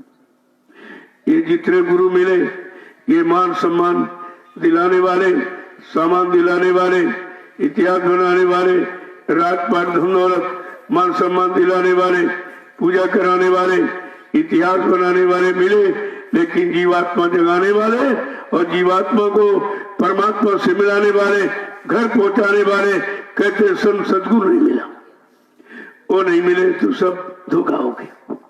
कितना समय निकल गया, यहाँ पैदा होते मरते, पैदा होते मरते, पता नहीं हजारों बार जन्म लिया, हजारों बार तुम उनके माँ बाप बने, वो तुम्हारे माँ बाप बने। ये तो सिलसिला बहुत पुराना है, इसे ही खत्म करना। इतना पुराना कौन मिटाएगा, कौन बिगाड़ेगा, फिर सच्चा कौन बनाएगा? कहा जब समय का सतगुरु आएगा। इसीलिए कहा सतगुरु है गुरु बहुतेरे। संसार में सच्चा सतगुरु, मालिक से मिलाने वाला, जीवात्मा को जगाने वाला, पाप कर्मों में माफी दिलाने वाला, का समय का सतगुरु एक ही आता। वो 2 4 10 20 नहीं आते। और यहाँ बेचारों कुछ नहीं पता। शरण में भी गए तो लोभ लालच के लिए गए, शरण में पहुंचकर सतगुरु की परिभाषा, सतगुरु की नाम की महिमा और सतगुरु का काम और धाम कुछ नहीं समझ पाए। कहते सतगुरु तो मर गए। अब इनको ये भी नहीं मालूम कि सतगुरु समय का काम करने आया है। किसी जीवात्मा का काम हुआ नहीं, कोई जीवात्मा जगी नहीं, घर पहुंची नहीं, काल का कर्जा उतारा नहीं गया, कहते मर के चले गए। अब बताइए कितनी बड़ी अज्ञानता देखी, ये कितनी बड़ी जीव की अज्ञानता है कि जाना माना पहचाना कुछ नहीं, सब झूठा प्रचार शुरू कर दिया। इतना झूठा प्रचार किया गया कि सबको उसी झूठ को कह के सत्य बता दिया और सत्य मान के झूठ में सब फंस गए, उसी में फंस के रह गए। लेकिन सब सतगुरु अपना बीज कभी नष्ट नहीं होने देते। वो दोनों कहीं न कहीं से आपको आवाज दिला देंगे सत्य की। कोई किसी न किसी मनुष्य पोल पर बैठकर अपना संदेश प्रसारित करा देंगे, जानकारी दे देंगे और लोगों को पता भी नहीं चलेगा, क्योंकि वो शंका संदेह में फंसा। उसको तो ये मालूम नहीं कि किसको अधिकार दिया है, कौन से मनुष्य पोल पर बैठकर अपना संदेश प्रसारित करेंगे, अपनी जानकारी देंगे, अपना पूरा परिचय देंगे, ये भी तो जीव को नहीं मालूम है। तभी तो बेचारे सब फंसे पड़े। देखो कितना बड़ा नुकसान हमारा हो गया, वो भी परमार्थी नुकसान, आत्मिक क्षति कितनी बड़ी हुई। एक तो इस आत्मा को, मन को फंसे फंसे कितने युग निकल गए, कोई मिला नहीं, कोई आया नहीं। जब आया तो उसको आपने पहचान नहीं पाया, उससे अपने यानी मतलब की चीज आपने नहीं पाए, अपना सच्चा सही रास्ता जीवात्मा को घर जाने पहुंचाने वाला वो भी आप नहीं ले पाए। सब बेचारे इसी भूल भरम में रह गए, मिला भला कुछ। तो इसीलिए कहा भी अपना ज्यादा समय सत्संग तो बहुत उधर करके देख लिया, समाज की सेवा, परिवार की सेवा, बाल बच्चों की सेवा, शरीरों की सेवा, भोगों की सेवा, सब करके देख लिया। अब जरा जीवात्मा की सेवा कर लो, ये भी काम है। असली काम तो यही है, क्योंकि जो परमात्मा ने आपको ये मनुष्य मंदिर दिया है वो केवल इसीलिए दिया था किसी सच्चे अच्छे जानकार सदगुरु की तलाश करना। जब वो मिल जाएंगे, उनकी खिदमत, उनकी सेवा, उनके बच्चों का पालन करो, हुकुम आदेश का, तो खुश हो जाएंगे। और किसी से खुश नहीं होते। तुम्हारे रुपए पैसे धन दौलत सामान से नहीं खुश होते। जब उनके आदेश हुकुम का पालन करोगे, बच्चों को मानोगे, उसी से खुश होकर तुम्हारा काम करते। अब यह है तुम्हारा इसीलिए ले लेते कि तुमको सही जगह लगाना मालूम नहीं, किससे कहाँ कर्म कर्जा लिया भी नहीं मालूम, कैसे उसकी अदायगी होगी या दिलाया जाएगा ये भी नहीं मालूम। तो कहते गुरु नहीं भूखा तेरे धन का, उन पर धन है नाम रतन का, गुरु तेरा उपकार करावे भूखे प्यासे को दिलवा। ये उपकार है कि जिसका खा लिया और भूल गए, खिलाया नहीं, ले लिया, दिया नहीं, भूल गए, तो वो लेन देन का कोई न कोई जरिया, कोई न कोई आधार वसीला बना देते। लेकिन हम उसको भी नहीं समझते। कहा तुम समझने की कोशिश मत करो, न शंका में चले जाओगे और उस परमार्थी काम से भी अलग हो जाओगे। इसलिए जो कहे वो करने लगो, उसी में तुम्हारा भला है, क्योंकि तुम्हें तो मालूम नहीं है किसका लेन देन है, उनको मालूम है। इसलिए तुम्हारा संबंध उन्हीं से कराएंगे जिनसे कर्म कर्जा उतरना है, लेन देन पूरा कराना है। तभी तो कितने जन्मों का कर्म कर्जा एक जगह आपका एक ही जगह थोड़े समय में अदा करा देते। कोई बड़ा सा कार्यक्रम डाल दिया और सबको बुला लिया, उनको ही बुलावा आया है, वही बुलाए जाएंगे, दूसरा नहीं आएगा। जिनसे आपका लेन देन पूरा होना है उन्हीं को बुलाएंगे और उन्हीं की सेवा करा करके तुम्हारा लेन देन पूरा करा देते। और तुमको पता भी नहीं चलता कि भाई किससे हमारा लेन देन है। अब तुमने भंडारा चलाया, जिनकी तुमने सेवा की, क्या तुम उनको जानते थे? तो आप नहीं जानते थे। कहा नहीं भाई हमको भंडारे की सेवा मिली है, हम तो रोटी खिलाएंगे सबको। अब तुमको यही नहीं मालूम कि रोटी खिला रहे इनका हमने खाया है, मैं खा चुका हूं, वही पूरा अदा कराया जाता। कितना गहन विषय है कर्मों का अदायगी का, उसको कितना साधारण सरल करके हमारा आपका काम करा देते। क्योंकि जब तक कर्म कर्जा नहीं अदा होगा तो काल माया निकलने नहीं देगा। वो कहेगा कहाँ जा रहे हो, हमारा कर्जा तो दिए जाओ, तुमने ये कर्जा लिया, ये लिया, इनको मारा, इनको सताया, इनको झूठ बोले, छल कपट बेईमानी किया, हिंसा किया, ये सब मतलब है नहीं। कहा ये सब दिए जाओ, बगैर कर्म कर्जा चुकाए मैं किसी को निकलने नहीं दूंगा। यही उसका बंधन है और यही फंसाने का कर्मों का जाल उसने बनाया। जब उसने कर्म, पहले जीवात्मा आती थी निकल जाती, क्योंकि कोई कर्म किया नहीं था। सत्यलोक से आई, पाक सामने पवित्र थी, आती थी चली जाती थी, आती थी चली जाती। कहने का अरे भाई ये क्या हो रहा, मैंने जिसके लिए हजारों वर्ष तपस्या किया ये तो फनीचा से आ रही चली जा रही। तो फिर से उसने विधान बना दिया। पहले विधान नहीं बनाया, जब देखा जीवात्मा चली जा रही, कोई पूछता नहीं हमसे और मैंने तपस्या की, उसका मतलब क्या, तो फिर से उसने कर्मों का विधान बनाया। एक अच्छा एक बुरा, इसी को पाप पुण्य कहते। इसी कर्मों के विधान में हम सबको फंसा दिया। क्योंकि जब विधान बन गया तब आपने सोचा जरा करके देखूं ये विधान क्या है। तो कभी आपने अच्छा किया, कभी बुरा किया, कभी पाप किया, कभी पुण्य किया, कभी शुभ किया, कभी अशुभ किया। उसी पाप पुण्य के यानी कर्म जाल में, कर्मों की बेड़ी में हम आप करके खुद फंसे। देखो कितना जटिल उसने बनाया और इस जाल को अच्छे अच्छे नहीं समझ पाए। बड़े बड़े ऋषि मुनि योगी महर्षि और तारी शक्तियां ज्ञानी वैज्ञानी वो नहीं समझ पाए इसको। ऐसी उसकी कर्मों की विचित्र रचना है, बनाया उसने। लेकिन जब संत महापुरुष आए, कहते हैं काल ते मेरे कर्म के जाल को तोड़ दूंगा और बुरे जीवों को निकाल के नहीं दूंगा। उन्होंने संकल्प लिया। अब उनके संकल्प को हम नहीं समझ पाए कि संकल्प किसके लिए ले रहे, वो हमारी आपकी जीवात्मा को निकालने के।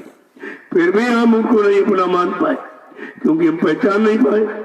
तो जब सत्संग आते जाते रहोगे, सुनते रहोगे, तो धीरे धीरे उनकी और अपनी सब पहचान हो जाएगी। सत्संग दोनों तरफ का ज्ञान कराता। कहाँ फंसे हो उसका भी ज्ञान, कैसे निकलोगे उसका भी ज्ञान, कौन निकालेगा वो भी जानकारी है, सब देता है। इसीलिए कलयुग में सत्संग की महिमा। अब बेचारे जीव समझ नहीं पाते कि सत्संग क्या, सब तो कथा वार्ता समझते। कोई भाषण प्रवचन समझ रहा, कोई मनोरंजन समझ रहा और सब उसी में जुटे पड़े। सत्संग की महिमा का कोई बिरला ही जानेगा। वो तो जिस पर दया होगी, बिना दया की भी नहीं जान सकता। और दया किस पर होगी, जो दया का पात्र होगा। जो दया का बर्तन है उसी में दया पर उसी जाएगी। गंदा संदा बर्तन लिए घूम रहे हो और रोने लगो, चिल्लाने लगो और प्रार्थना कर लो, तो क्या गंदगी में कोई वस्तु पर उससे जाएगी जब तक उसको साफ नहीं कर दिया। और साफ करने का तीन ही तरीका, कहा मैं 3 तरह का साबुन लगाऊंगा।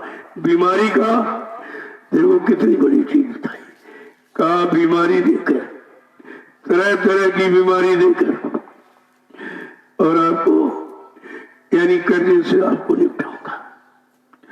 क्योंकि और एक बात इसमें और भी है, जो सच्चे साधक हैं उनको दूसरों की बीमारी दी जाती है। क्योंकि वो कमजोर है, बीमारी दे जाओ तो छोड़ के चला जाएगा, बर्दाश्त नहीं कर सकता, तो उसकी भी बीमारी उनको दी जाती है। बड़ा विचित्र कर्मों का लेन देन, इसे समझना किसी की बस की बात नहीं है। सोई जाने जे दे जनाई और जानत तुम्हें तुम्हें हो जाए। वही जान पाएंगे जिनको जनाया जाएगा। जो जान जाएंगे वो उन्हीं के हो जाएंगे, फिर वो किसी का नहीं होता, वो किसी का नहीं होगा। जब एक जानकारी नहीं है, अगर 45 करोड़ जीवों को जानकारी दी गई और सबको शरण में लिया गया, लेकिन जानकार कितने उसमें बन पाए? किसने गुरु को जाना, किसने मालिक माना, किसने सर्वसमर्थ जान करके उनको अपना बनाया? कहते कोई नहीं, सब के सब छोड़ के भाग गए, चले गए। और मिला लेकिन कुछ लाभ नहीं मिला। लाभ दिलाने वाला तो मिला, लेकिन इससे लाभ लिया जाए कैसे, ये नहीं, ये जुक्ति नहीं ले पाए, ये रास्ता नहीं ले पाए, ये विश्वास नहीं कर पाए, तो बेचारे सब भटक गए। तो कहते हैं कि भाई बिना सत्संग भी कुछ नहीं होगा, बिन सत्संग विवेक न होई, राम कृपा बिन सुलभ न सोई। बिना सत्संग के, बिना सदगुरु के वचनों के आपको निरख परख पहचान अच्छे बुरे की हो ही नहीं सकती। तुम जो कर रहे हो उसी को अच्छा माने हो, क्या तुम्हारी समझ से अच्छा हो जाए, या तुम्हारे करने से अच्छा मान लिया जाएगा? अरे अच्छा जब होगा जब अच्छा और सच्चा बताने वाला मिलेगा और अच्छाई सच्चाई का सच्चा भेद और ज्ञान करा देगा, तब तुम अच्छा और सच्चा भी समझ सकते हो। तुम तो अच्छे ही समझ के कर रहे हो, क्या चोर चोरी समझ के पूरा समझ के थोड़ी करता है, अच्छे समझ के करता है। जितने भी पाप कर्म करते हो पहले अच्छे समझ के आप कर रहे हो, ये अच्छा है, अच्छा है, अच्छा है, क्योंकि मन को जो अच्छा लगे वही अच्छा मान बैठो। अरे नहीं, मन को नहीं, जीवात्मा को जो अच्छा लगे वो अच्छा है, वो सच्चा है। अब जीवात्मा तो जगी नहीं, वो मन को जगा के बैठे हो। मन जाग गया तो भोगों की तलाश कर रहा, अगर जीवात्मा जाग जाई तो मालिक की तलाश करेगी। दोनों की तलाश अलग अलग। जय गुरुदेव, जय गुरुदेव, जय गुरुदेव, जय गुरुदेव। नाम किसका? प्रभु का। जय गुरुदेव। नाम किसका? प्रभु का। प्रभु का प्यारा नाम। जय गुरुदेव। खड़े हो जाइए आप, मेरे को अभी नहीं पीछे वाले खड़े हो पाए। और रोज ही बताया जाता, जब रोज रोज पढ़ाया सिखाया बताया जा रहा तब तो तुम्हारी समझ में आई नहीं था। और जिनको कभी मिला नहीं वो बेचारे क्या जाने, वो कैसे जान पाएंगे? तो बात को समझा करो, ये इशारे किसी और की तरह, कहीं पे निगाहें कहीं पे इशारा, ऐसे थोड़ी है। बात तो यहाँ की है लेकिन काम उधर का है। ये शरीर अगर खड़ा होना जान जाए, खड़े तो रोज ही होते हो, लेकिन सब बुरे कर्मों के लिए। कोई अच्छा सच्चा कर्म तो आपने खड़े होकर किया नहीं, अच्छी सच्ची जगह तो आप खड़े होकर गए नहीं, अच्छाई सच्चाई को तो आपने पकड़ा नहीं, फिर खड़े होने का मतलब क्या हो? और बैठना सभी बैठते हो, सभी बैठते हो, लेकिन किस लिए बैठा जाए? बैठने का मतलब क्या है? बैठक कहाँ होती है? अभी तक मालूम नहीं कि मन की बैठक कहाँ है। मन की बैठक शरीर में नहीं है, शरीर में होते हुए अपने घर चलने की तैयारी की बैठक है कि अपने घर तकबीर धाम में तैयारी करें, अपने घर पहुंचे, इसके लिए बैठा। वो है साधना, वो भजन है। सब आप करते तो रोज हो, लेकिन करके नहीं समझ पा रहे हो कि जो हम कर रहे हैं इसका लाभ क्या है या इसकी हानि क्या है। ये सब आपको सत्संग सिखाएगा, इसलिए सत्संग आपको रोज दिया जाता। मैं जानता हूं कि आप समझ नहीं पाओगे, लेकिन सुनाता रोज जबरदस्ती। अरे कभी न कभी तो जागी जाओगे, कभी न कभी तो होश आ ही जाएगा कि आखिरकार ये रोज मेहनत हमारे लिए क्यों की जा रही, हमारे कानों में ये सत्संग की सत्य की आवाज क्यों पहुंचाई जा रही, ये सत्य देश ले जाने के लिए पहुंचाई जा रही, सत्य देश चलने के लिए अपने घर जाने के लिए पहुंचाई जा रही। लेकिन बात इतना आसान नहीं है। सुनना तो सरल है, लेकिन सुनकर मानना और काम बना लेना उतना ही कठिन है। जय गुरुदेव, जय गुरुदेव, जय गुरुदेव। जय गुरुदेव, जय गुरुदेव। जय गुरुदेव। नाम किसका? प्रभु का। जय गुरुदेव। नाम किसका? प्रभु का।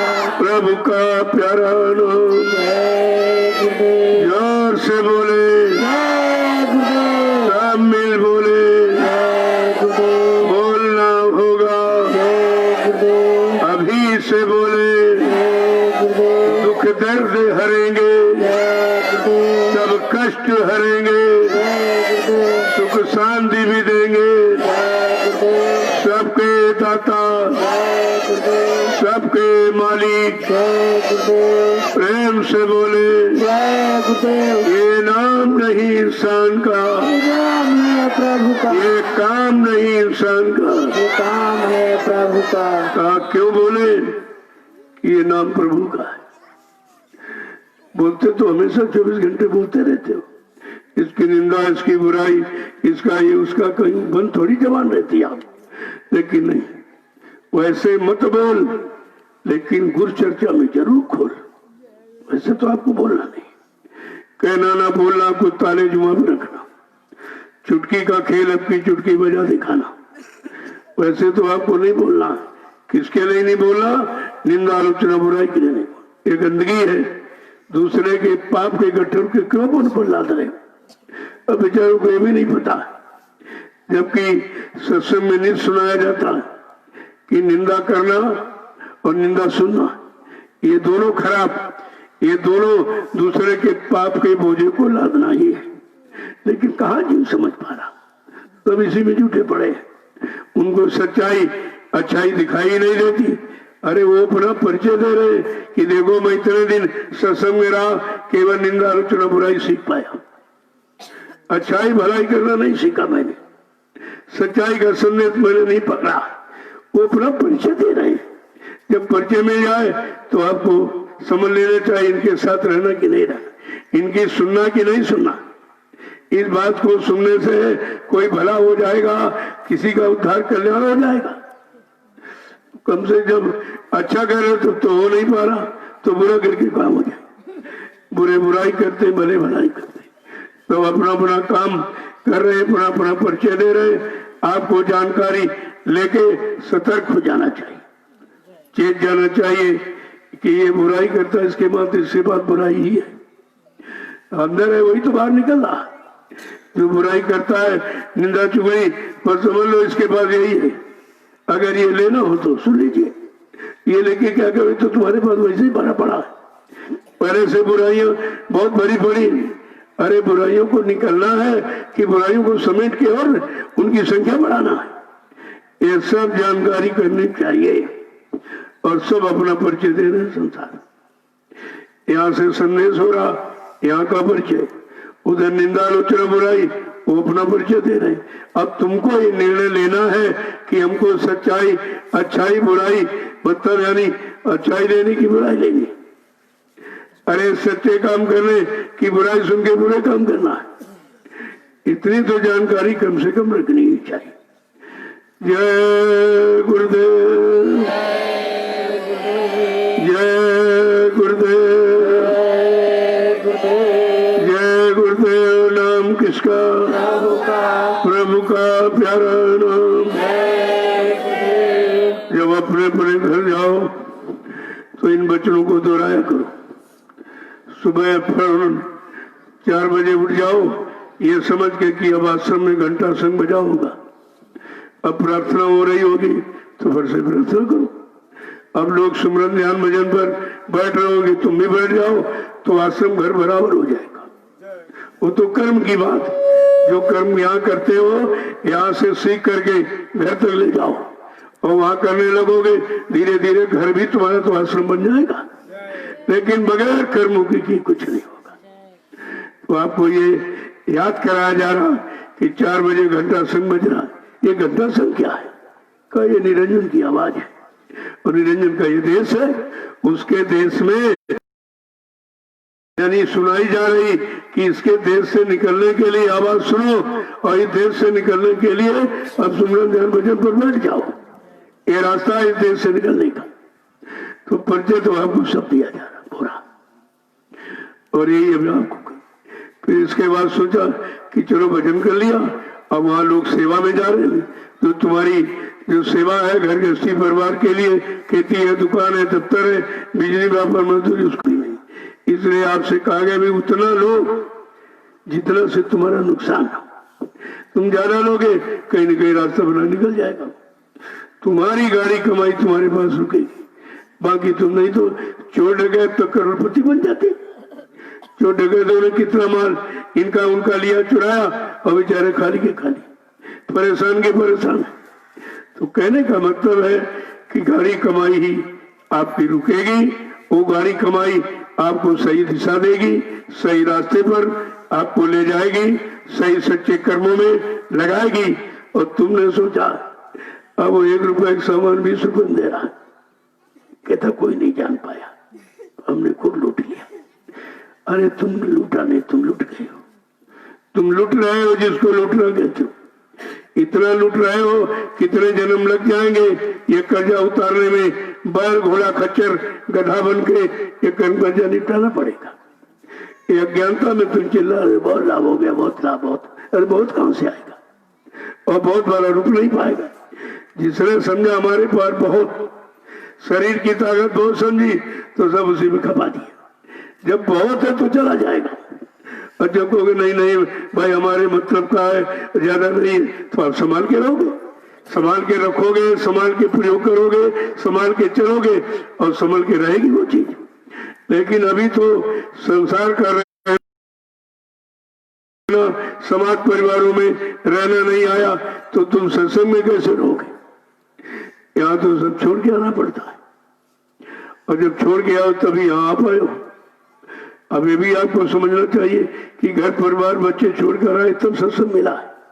इसका मतलब सत्संग जो मिला और सत्संग जिससे मिलाएगा उसके लिए भी तो सब छोड़ना पड़ेगा। ऐसे कैसे मिल जाएगा? दो न हो एक संग भुआलू। देखो जब घर जाओ तो आपको बताया गया, पहली बात तो सत्संग वचनों को बराबर दोहराओ इनको। जब इनको दोहराने लगोगे, क्योंकि मन को कोई ना कोई सामान दीजिए, इसको कोई ना कोई आधार पकड़ाइए, क्योंकि हमेशा इसकी पकड़ का इरादा रहा है, पकड़ की आदत है। तो बजाय बुरे की जगह अच्छा पकड़ा दो। अरे पकड़ाना है तो अच्छा पकड़ा दीजिए, फिर इसमें वही उतने समय देने लगेगा, उतनी मेहनत करने लगेगा। देखो मन को लगना मालूम है, मन को तुमको कहाँ लगाना है ये विचार करना। निंदालोचना बुराई में लगाना है कि सच्चाई अच्छाई भलाई करने में लगाना है, ये निर्णय आपको लेना है। तो कहने का मतलब ये है कि हम समझ नहीं पाते, आते हैं, रहते हैं, खाते पीते हैं सब कुछ, लेकिन समझ नहीं पैदा कर पाते कि जो समझ यहाँ हमारे में दी जा रही है, कराई जा रही, यही समझ हम 24 घंटे पूरे मन की रखें, तब तो आप सत्संग वचनों को मान रहे हो। ये तो मानना मानना बड़ा मुश्किल है, कैसे मान पाओगे? मन तैयार नहीं है, वो तो अपनी काली करतूतों में उसे मस्त बना हुआ है। वो घूमना चाहता नहीं है, सुनना चाहता नहीं है, सुन के लेना चाहता नहीं, लगना चाहता नहीं। तो बताओ फिर मिलेगा कैसे? जब किसी काम में लगोगे, लगन से करोगे तभी तो मिलता है। जय गुरुदेव। तो ये रहनी गहनी अपनी बदलो, अगर बदलोगे नहीं तो कुछ नहीं। परिवर्तन तो पहले अपने में करो, अपने अपने खान पान में, अपने भाव विचारों में, अपनी रहनी गहनी में, अपनी बोलचाल की भाषा में। जब तुम करोगे तब तुम परिवर्तन देख सकते हो। अगर तुम में परिवर्तन नहीं तो परिवर्तन हो जाएगा, तभी तुम नहीं देख पाओगे। वो तो हो जाएगा तभी आपको दिखाई नहीं देगा। तो परिवर्तन देखने पाने के पहले अपने आप में परिवर्तन करो, अपनी अपनी आदतों को ठीक करो, तभी तुम किसी चीज ठीक करते नहीं हो। यहाँ भी आके तमाम तरह की योजनाएं बनाते रहते। मैंने शुरू से बोलना जब शुरू किया तब यही कहा, भाई यहाँ कोई योजना मत बनाना, तुम्हारी योजना यहाँ कोई नहीं चलेगी, क्योंकि तुमको योजना बनाना तो मालूम नहीं। तुम वर्तमान को देख के बना रहे, वो भी धोखा है, और यहाँ व्यवस्था सब आगे आने वाले समय की। तुम्हारी योजना निष्फल चली जाएगी, क्यों समय खराब करते हो और आगे वाला तुमको दिखाई नहीं दे रहा। और समझ लेते तो काम बना लेते अपना, तो कहीं के न घर के न घाट के, कहीं के नहीं रहे, समाज भी नहीं रहने देगी, और यहाँ तो आने के लायक है ही नहीं, कैसे मुंह दिखाने आएंगे। तो इतना खराब मत करो कि तुम्हारा दरबार में ना आ सको। अरे इतनी गुंजाइश रखो, फिर दरबार में आ जाएंगे, अच्छा रहेगा। लेकिन वो बिगाड़ने में इतना बिगाड़ते कि आने के लायक भी नहीं रहते। तो वही है, यही तो समझना है।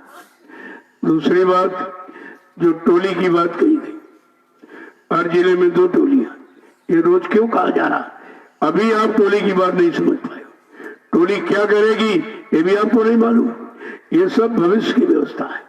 आगे आने वाले समय काम करने की देखने लगेगी, कान भी सत्य सुनने लगेगी, वाणी सत्य बोलने लगेगी, पैरों से सच्ची जगह चल के जाने लगोगे, हाथों से सच्चा सेवा धर्म करने लगोगे, मन से सच्चा संकल्प विकल्प करने लगोगे और बुद्धि से सच्चा निर्णय। इसी को कहते हैं सतयुग। सतयुग माने व्यवस्था। सतयुग कोई आदमी नहीं है किसी देश से ले जाएगा तुम्हें पकड़ा दिया जाएगा, वो तो तुम्हारे अंदर है। तुम अपने में देखो कि 24 घंटे में कितनी बार सतयुग में जाते हो, कितनी बार कलयुग में जाते हो। जब किसी के प्रति भलाई का, सच्चाई का, सेवा का यानी आ जाए तो तुम सतयुग में बैठे हो। और इसकी जब नुकसान करना और निंदा बुराई जब ऐसा तुम्हारे अंदर आ जाए तो यही तो कलयुग है। यही कलयुग सतयुग सब अंदर बैठा है। और अभी कलयुग गया नहीं न सतयुग आया। और परिवार में कलयुग जरूर है, किसी के बेटी पर, किसी के बहू पर, किसी के भाई पर, किसी के बाप पर, किसी के बेटे पत्नी पर, पति सब पर कलयुग। कलयुग अभी गया, इतने को सच्चाई अच्छाई से हटा देगा, भगा देगा, दूर कर देगा, ये सब करेगा कलयुग। और जब ये सब गंदगी खत्म हो जाएगी तो सतयुग पदार्पण करेगा। कोई गंदगी में, कोई बुराई में, मतलब यानी कोई बुरे कर्मों में, बुरे खान पान में सतयुग थोड़ी आ जाएगा। फिर सतयुग कहाँ हुआ? तो कलयुग हुआ। तो पहले बात को समझा करो। कोई शब्द का उच्चारण कर दिया गया है तो इतना आसान नहीं है कि एक ही बार सुनकर आप समझ जाओ। उस पर विचार करो, मंथन करो कि हमारा मन अभी कलयुग की तरफ कि सतयुग तरफ, हमारी बुद्धि और चित्त कलयुग की तरफ कि सतयुग तरफ, हमारा शरीर कलयुग के उसमें लगा है कि सतयुग लाने की तैयारी में लगा है। जब ये सब विचार होगा तब तुम्हारी समझ में आएगा कि कलयुग क्या और सतयुग क्या। वो तो महापुरुषों की आवाज है। उस आवाज किस लिए लगाई, किस भाव में लगाई, किसके लिए लगाई, किस स्थित परिस्थिति के लिए लगाई, तो तुम उनकी आवाज तो थोड़ी समझ लोगे। तो प्रकारदर्शी है और तुम सामने नहीं देख पा रहे, पैरों के तले नहीं दिखाई दे रहा। जय गुरुदेव। तो जिले में 2 टोलियां, एक टोली आएगी एक ब्लॉक के प्रेमियों को लेकर, जब जाएगी तो दूसरे ब्लॉक के प्रेमी आ जाएंगे, फिर तीसरे ब्लॉक के, ऐसे पूरे जिले के लोग आ जाएंगे, टोली एक ही रहेगी। अरे बात समझ लो उसको, इतनी जल्दी समझ नहीं पाते हो और बात में अर्थ का अनर्थ करते हो। जो लाभ मिलने वाला वो भी तुम्हारे से छूट जाता। और धीरे धीरे ये तुम्हारा एक परिचय भी है। वैसे तुम्हें कौन जानेगा, क्योंकि तुम हमेशा छिपने का काम करते रहे। अरे मीरा की तरह नाचो तो खुल के नाचो, दुनिया नाच पड़े।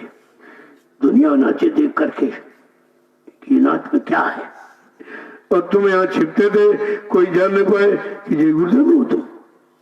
इतना मत तुम्हें डर था। अरे कहा था जब तुम मेरा काम करने निकलोगे, मेरे आदेश को लेके निकलोगे और मेरे आदेश को मानोगे तो तुम मेरे कहोगे। ये कितना अपनापन है। कहा तुमको लोग कहेंगे जय गुरुदेव वाला है और ये किसी का नहीं है, जय गुरुदेव वाला है। लेकिन तुम छिपने का, तुम्हारे पास कोई पहचान तुम्हारी नहीं। तो मैंने कहा भाई झंडा डंडा ये तुम्हारी पहचान है और तुम्हारे अधिकार का प्रतीक है, दोनों चीजें। तो ये तुम्हारे कंधे पर होना चाहिए हमेशा। ये धनुष बाण है, लेकिन वो धनुष बाण हिंसा मार काट का संकेत है और ये झंडा समझाने का संकेत है, पहचान कराने का संकेत, परिचय देने का संकेत। बात को समझा करो। तो इसको लेके खाली चलोगे तुम्हें कोई नहीं जानेगा, कोई नहीं जानेगा, बाद में तुम्हें कोई मान्यता नहीं देगा। तुम कितनी मेहनत कर डालो, अगर छिप के करोगे तो तुम्हारा इतिहास नहीं बनेगा, तुम्हें कोई नहीं कहेगा। तो तुम अपनी मान्यता कमजोर क्यों करते हो? इसमें डर काहे का? अरे अच्छे काम में क्या डर? जिन्होंने अच्छे काम में कीने शर्म, उनके फूटे कर्म, उन्हें क्या मिलेगा?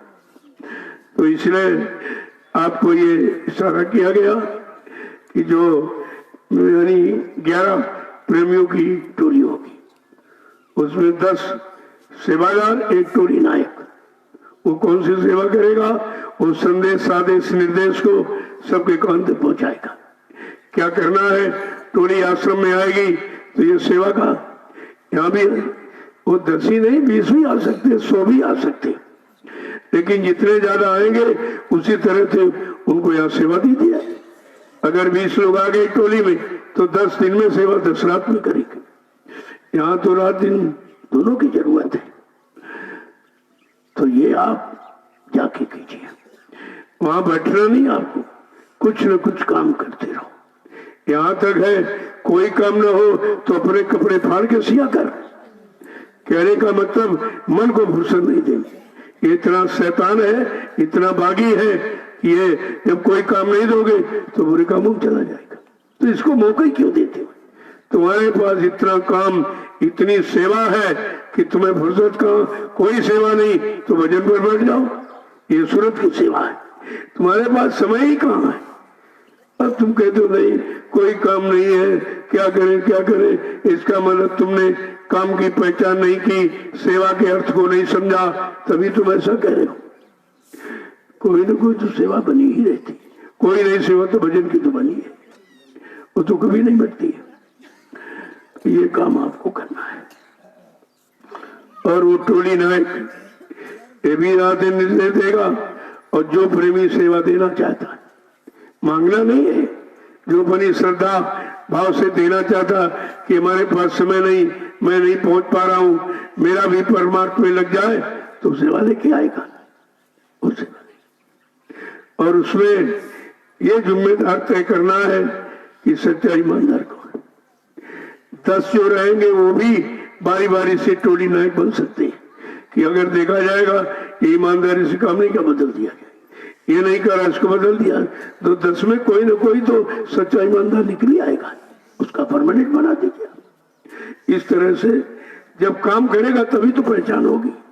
बिना काम के कैसे पहचान की जाए कि सच्चा ईमानदार है कि मतलब है नहीं? तो ये तो जानकारी तभी होगी। ये काम आपको करना। दूसरी बात है सेवा आप किसी के खाते पर नहीं भेजेंगे। कुछ लोगों ने भेजा लॉकडाउन में, लेकिन मेरे पास नहीं है कोई सेवा, उससे पीछे में खत्म हो। मैं जवाब से नई सेवा मांगता हूं तो तुमने कैसे किसी खाते पर डाल दिया बिना पूछे? इतनी बात भी आप नहीं समझ पाए, तुम्हारी सेवा का नुकसान हो गया। तो आपकी जब जय गुरुदेव वैचारिक आध्यात्मिक वैचारिक प्रचार समिति जब बनी हुई है और उसमें खाता खुला हुआ तो आप उसी में डाल दीजिए, और नहीं तो यहाँ आते हो तो यहाँ हाथ में दे दीजिए आप। तो मैं यही लगा दूंगा, जो ये आप निर्माण कार्य देख रहे हो, ये कहीं अमीन जमीन कोई मिल रही तो वहां आपका लग जाएगा। मतलब यहाँ का यहीं पर सामने लगा दिया जाएगा, आपको कोई शंका चिंता नहीं किसी तरह की। जय गुरुदेव, जय गुरुदेव। अब आप लोग चलिए, देखो जिसको जाना है वो जा सकता है। शाम को मैं इसीलिए आपसे मिलता हूँ, प्रसाद देता हूँ कि किसी को सुबह जल्दी जाना होगा अपना निकल जाएगा, लेकिन सत्संग सुन के जाओ, ऐसे मत जाओ। ऐसे जाओगे बीच में काल कोई बखेड़ा खड़ा कर देगा और आप समझ नहीं पाते हो। जब सत्संग वचन सुन के जाओगे तो ये दया तुम्हारे साथ घर तक जाएगी और इसमें आपको नुकसान नहीं होगा। और वो बीचे में चलेगा। मैं सत्संग मंच पर आया, वो फिर सामान उठा चले गए वहां, उधर एक्सीडेंट हो गया। अब बाद में यहाँ मोबाइल फोन करते हैं हमारा एक्सीडेंट हो गया, एक्सीडेंट हो गया। तो भाई जब मानोगे नहीं तो खतरा तो हो जाएगा।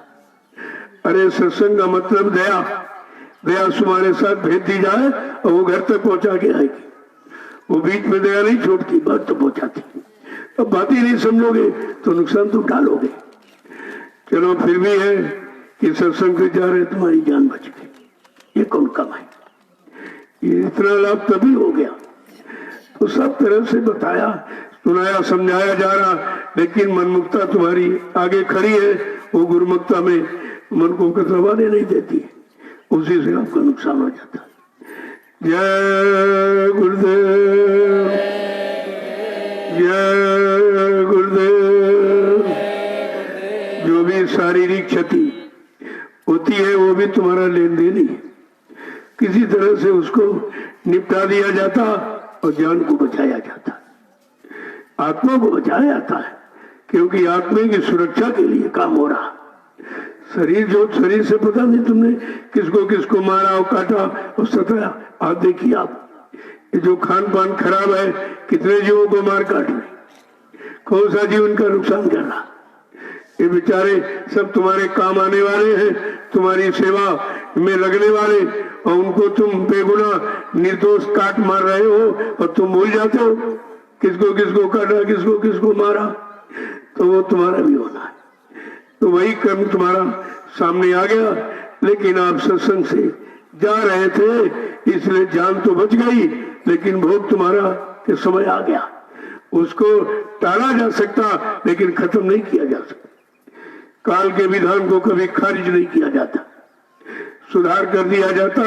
अगर तुम सुधार के लायक हो तो, बचनों को मानने वाले हो, आदेश पालन करने वाले हो तो सुधार हो जाएगा, नहीं अन्यथा वो जरूर मार पड़ेगी। तुमने किया है, पता नहीं कितने का एक्सीडेंट किया, कितनों को मारा काटा, तो देख ही रहे हो आप। आज वर्तमान देख लीजिए, ये तुम्हारा हमेशा का वर्तमान ऐसा रहा, तभी ये सजा मिलती है, ऐसे थोड़ी मिलती है। बिना किए का तो कोई दे ही नहीं सकता। अरे किएगा या नहीं तो बगैर किए कौन दे देगा। चाहे कर्म का विधान हो, चाहे और कोई लेन देन हो, बगैर किए का या कोई दे नहीं सकता, वो आपका किया हुआ है। तो इसीलिए चलो, सत्संग से जा रहे थे तो धीरे से कर्म कर उतर गया। जो मौत थी वो चोट वोट में थोड़ा बहुत खरोच खरोच लग गई, खून निकल गया, क्योंकि तुमने तमाम का खून बहाया है तो तुम्हारा तो निकलना चाहिए।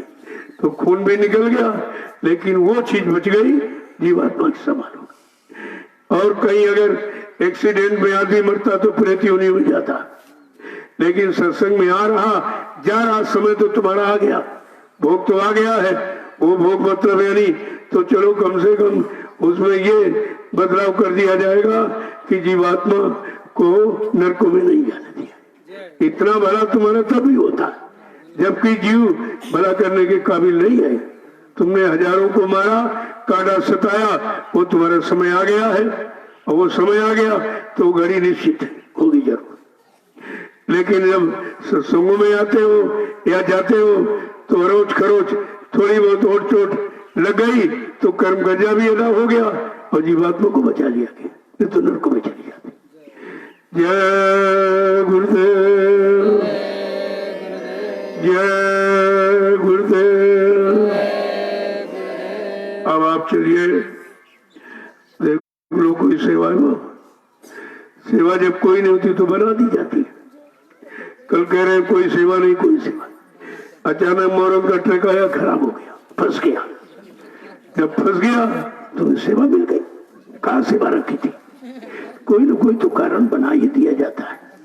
नहीं तुम कहते रहे सेवा नहीं, सेवा नहीं, क्या करें क्या करें, तो यहाँ उधर बैठकर इसकी बुराई उसकी चुगली यही तुम कर सकते हो, क्योंकि तुम्हारी मन की पुरानी आदत है। वो अपनी आदत से बाज नहीं आता, इसलिए तुमको कोई ना कोई सेवा में लगा दिया जाता। कुछ नहीं तो यहाँ मिट्टी उठाओ वहां डालो, वहां को उठाओ यहाँ डालो, ये भी सेवा है। अब लोग कहते हैं अभी वहां से उठवाई गई और फिर वहीं डला रहे। अरे तुम मिट्टी उठाना मत समझो, तुम समझो कि जिन लोगों ने उठाई उनका कर्म कर्जा से निपट गया, और जिन्होंने वहां से वहां फिर डाली उनका भी कर्म कर्जा निपट गया। तो यहाँ तो कर्मों का हिसाब कराया जा रहा। तुम यहाँ बनने बनाने की बात सोचते हो, अब ये बनाया गया, वैसा क्यों हो, ऐसा क्यों हो गया, वैसा क्यों हो गया। अरे क्यों फिर मत करो, वो तुम्हारे क्यों फिर में कुछ काम नहीं होना।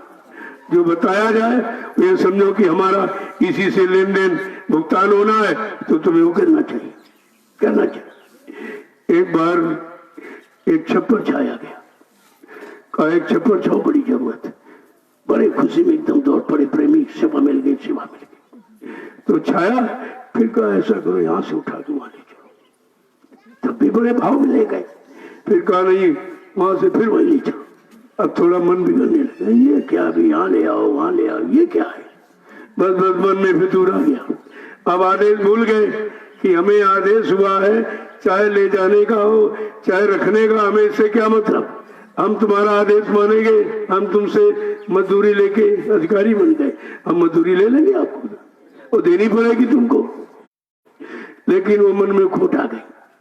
फिर कहा रहे नहीं नहीं वही नहीं, चलो। अब लोग पहले श्रद्धा से उठाते थे, फिर घसीटने लगे, छप्पर को घसीटने लगे, वो टूट फूट गया। जब टूट फूट गया, अरे भाई 2-4 बार आया, 4 बार ले गए तो वो टूट फूट गया। जब टूट गया, कल नहीं ऐसा करो, इसको समेटो, वहीं ले चलो जहाँ छाया गया था, और वहां ले गए, कहा इसमें माचिस लगा दो। अब बिल्कुल मन खराब हो गया, क्या पागलपन, गुरु भी पागल हो गया, बुद्धि खराब हो गई। अभी छाओ, यहाँ ले चलो, वहां ले चलो, अब कैसे इसको जला दो। तो बेचारे सबके मन निराश हो गए, सब भाग गए। फिर बुलाया, चलो चलो सत्संग कर, बंद सुन लिया तुम्हारा सत्संग। बड़ी अकड़ पकड़ रही थी जीव की। जब सत्संग सुनाया, कहा देखो तुम शंका मत किया करो, तुम 4 बार उधर से ले गए, 4 बार इधर, 8 जन्मों का कर्जा उतर गया। केवल छप्पर उठाने में ही तुम्हारा कर्म कर्जा उतार दिया गया, और कहा इसको जला दो, यानी 8 जन्मों के कर्म कर्जे का भुगतान हो गया। तब सब रोने लगे, चिल्लाने, बड़ी गलती गलती। अरे तुम गलती क्यों किया करते हो? तो तुम्हारा केवल उद्देश्य होना चाहिए आदेश पालन का। कैसा है क्या वो जाने पड़ा, वो उनकी जिम्मेदारी है, तुम्हारी जिम्मेदारी करने की। जब तुम करने में लग जाओगे तो जबरदस्ती अपना अधिकार दे लोगे, और देना पड़ता अधिकार। भाई आदेश दिया गया है तो मजदूरी तो देनी पड़ेगी, लेकिन मजदूरी मिलते मिलते वो पहले ही मन खराब हो जाता। तो बात को समझते नहीं, तुम अपनी बुद्धि लगाते हो। तुम्हारी यहाँ बुद्धि से क्या होगा? या अभी तक बुद्धि तुम्हारे पास थी नहीं क्या, और लगाते रहे तो क्या किया? कोई काम बना पाया अभी तक? फिर ये क्यों सब क्या करते? जय गुरुदेव। अब आप चलिए, जो पूछ लेना जरा, मुझे हिसाब होंगे, इनको जिम्मेदारी दी गई है, इनसे पूछ लो। कोई कहीं सेवा एवा हो तो फिर उसको करो, कोई हटाने की, इधर उधर करने की, ये भी है, ये भी तो सेवा है। और मिट्टी अगर उधर है तो आप अंदर डलवाने लगी, वहां जरूरत पड़ेगी। अभी तो प्रेमी वहां रुके थे, भीड़ थी, इसलिए आपने गोदाम के पीछे जमा कर दी। चलो वहां जमा रहने दो, अगर उधर जरूरत पड़ेगी तो उधर भी कुछ बनेगा, क्योंकि लैट्रिन बाथरूम इसमें नहीं बन पाएगा, वो पीछे बनेगा, इसलिए मिट्टी वहां भी जरूरत पड़ेगी, तो वहां पड़ी रहने दो। और अंदर कोई अगर सेवा न हो तो फिर से पूछ लो। खेत वाले कह रहे थे भाई मिट्टी उठानी, मिट्टी उठानी, तो उठा लीजिए, आप वहां डलवा दीजिए, वहां जरूरत पड़ेगी मिट्टी की, तो हमेशा जरूरत पड़ेगी, क्योंकि यहाँ सब निचले स्थान है, और जब आप इमारत बनाओगे तो ऊंची बनानी पड़ती, बरसात के कारण, तो वहां आपको डलवा देंगे तो अच्छा रहेगा। जिस खेत में सेशन था उस खेत में देख लो, कोई ऊंची नीची जमीन हो तो उसको ले जाओ, डलिया फोड़ा और ऊंची वाली उठाकर नीचे में डाल दो। आपको कोई ना कोई सेवा करनी चाहिए, क्योंकि उसमें उस खेत लिया गया है, उसमें कुछ बो दिया जाएगा। हमने कहा इसमें जो बो दो, जो कम लागत में हो जाता है, एक पानी लगा दोगे हो जाएगा, गायों के लिए, नहीं तो चारा हो जाएगा, दाना हो जाएगा। मतलब यानी ये भी सेवा आपकी, वहां तो काफी सेवा है। तमाम निचले गड्ढे तो ऊंची वाली जगह से मिट्टी उठाओ, वहां डाल दो, और इसको जोत करके जल्दी से बुआई करनी, तो आप उसको लेवल करा दीजिए। और ये इसमें सबका लग जाएगा कि आप जब उसको मिट्टी डालोगे, अनाज जब पैदा होगा तो गायों को खिलाया जाएगा, तो गौ सेवा भी आपकी हो जाएगी, गौशाला की तो सेवा हो जाएगी।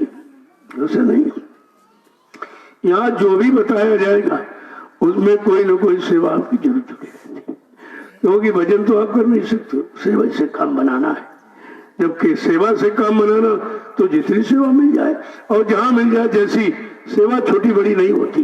तुमको अपने काम से मतलब कि चाहे छोटी दो चाहे बड़ी दो, हमको सेवा चाहिए, क्योंकि सेवा के अलावा हम कुछ कर नहीं सकते। सत्संग समझ में आता नहीं, भजन में मन लगता नहीं, तो कम से कम सेवा में बता दीजिए। तो इसलिए संत मत में सेवा प्रदान होती है। जय गुरुदेव, जय गुरुदेव।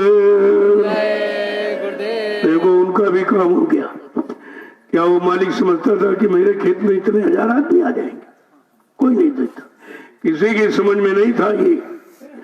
तो जमीन तो उसकी भी पड़ी है, काम हो गया, उसका लाभ उसको मिलेगा, ऐसा नहीं है, वो लाभ मिलेगा। तो मतलब उसको लेबल करा दीजिए ताकि उसमें जल्दी से बुआई का समय फिर निकला जाना। इसको यही नवंबर के आखिर तक ये बना चुना तो उसमें कुछ बो दिया जाए, बो दिया जाएगा तो गायों के लिए कुछ चारा तैयार हो जाएगा। जय गुरुदेव। इधर उधर घूम के देख लो, और कोई सेवा इन खेतों में इसमें भी घूमा करो। तो आम कुत्ते उत्ते घूमते रहते, मिट्टी गिरा देते, पौधा खुल जाएगा तो जो आलू बैठेगा वो धूप के कारण हरा हो जाएगा, वो हरा आलू खाने लगा भी नहीं रहता। फट से उसको बंद करो पौधे, क्योंकि बालू में फिर जरा धक्के में तो मिट्टी हट जाती। ये सब सेवा ही तो है। तो घूम कर देखा तो करो भाई, कोई पौधा खुल गया है फौरन मिट्टी चढ़ा दीजिए, जब तक इसमें फल लगने लायक हो ये उसको खुलने मत देना। ये सब जानकारी ही तो है। और बच्चों को थोड़ा ध्यान रखा करो, उन बेचारों को क्या पता नुकसान है, तो पौधे उखाड़ना शुरू कर देंगे। तो इसीलिए मैंने कहा एक टोली दिन में केवल देख रेख रखेगी खेतों की अपने, ये फसल है, उधर वो आलू, उधर आलू है, वो दोनों चीजें, और ये जल्दी से भी तैयार हो जाएगा, तुम्हारे भंडारे की समस्या हल हो जाएगी। ये सब तुम्हारे लिए व्यवस्था है। जब तुम्हारे लिए तो अपनी व्यवस्था को तो जैसे घर गृहस्थी में संभाल के रखते हो तो इसको भी संभाल के रखो, ये भी तुम्हारी है।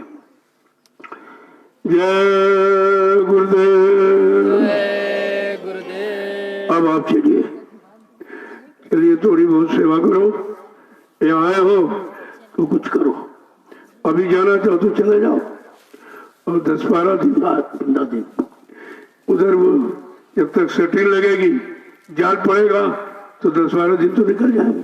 तब तक आप घर घुमाओ, वहां व्यवस्था देगा, और इसके बाद आ जाओ, भाई सेवा आपके मिल जाएगी। इसके बाद ये अंदर ये जितनी कुटियां सब हटेंगी, इनमें इतना चूहा है तो सब सामान काटता है, ये सब खत्म करा दे, एक हाल बना दो लंबा सा, और उसमें ये ईंटा इसीलिए रखा हुआ तो पर्दी लगा दी जाएगी, तो यहाँ और कमरे काट दिए जाएंगे। तो सामान रखने के लिए ये सब केवल हमारी कुटी रहेगी। मैं तो झोपड़ी में रहूंगा, आपके लिए बिल्डिंग बनवा दूंगा, भाई इसमें रहो, इसमें रहो, उसमें रहो, क्योंकि तुम यहाँ शिकायत करते हो, तुम घरों में रहने वाले हो तो तुम रह नहीं पाते हो, तो कोशिश तो की जाएगी, लेकिन इतना बड़ा परिवार है, सबको छाया में कैसे रखा जाएगा, लेकिन प्रयास तो पूरा किया जाता है। कितनी जल्दी आपका वो बन गया, इस कार्यक्रम में कितने प्रेमी ठहर गए उसमें, ऐसे और कहीं जमीन मिल जाएगी, वहां भी आपका आवास तैयार कर दिया जाएगा, तो आने जाने वाले आएंगे, अपना रहेंगे। जय गुरुदेव। जय गुरुदेव। जय गुरुदेव। नाम किसका? प्रभु का। जय गुरुदेव। नाम किसका? प्रभु का। हाँ, ये प्रभु का नाम है, किसी आदमी का नहीं है। ये बार बार आपसे दोहराया जाता है, क्योंकि प्रभु नाम कभी आया नहीं, किसी ने प्रचार कराया नहीं, तो शायद शंका न लोगों को हो जाए, तो रोज आपसे याद कराई जाती कि शंका में मत रहो, ये प्रभु का नाम है, और प्रभु यहाँ कभी आया नहीं। तो अब की बात प्रभु खुद ही आ गया, तो फिर काम में कोई शंका ही नहीं, वो तो काम होगा ही। जब दूसरे बीच में जो लोग की शक्ति आई, उन्होंने कुछ काम किया, अब तो ये समृद्ध शक्ति आई हुई है, तो आपका पूरा काम करेगी, लेकिन आपको विश्वास होना चाहिए। जय गुरुदेव। जय गुरुदेव। चलिए आपसे चलो।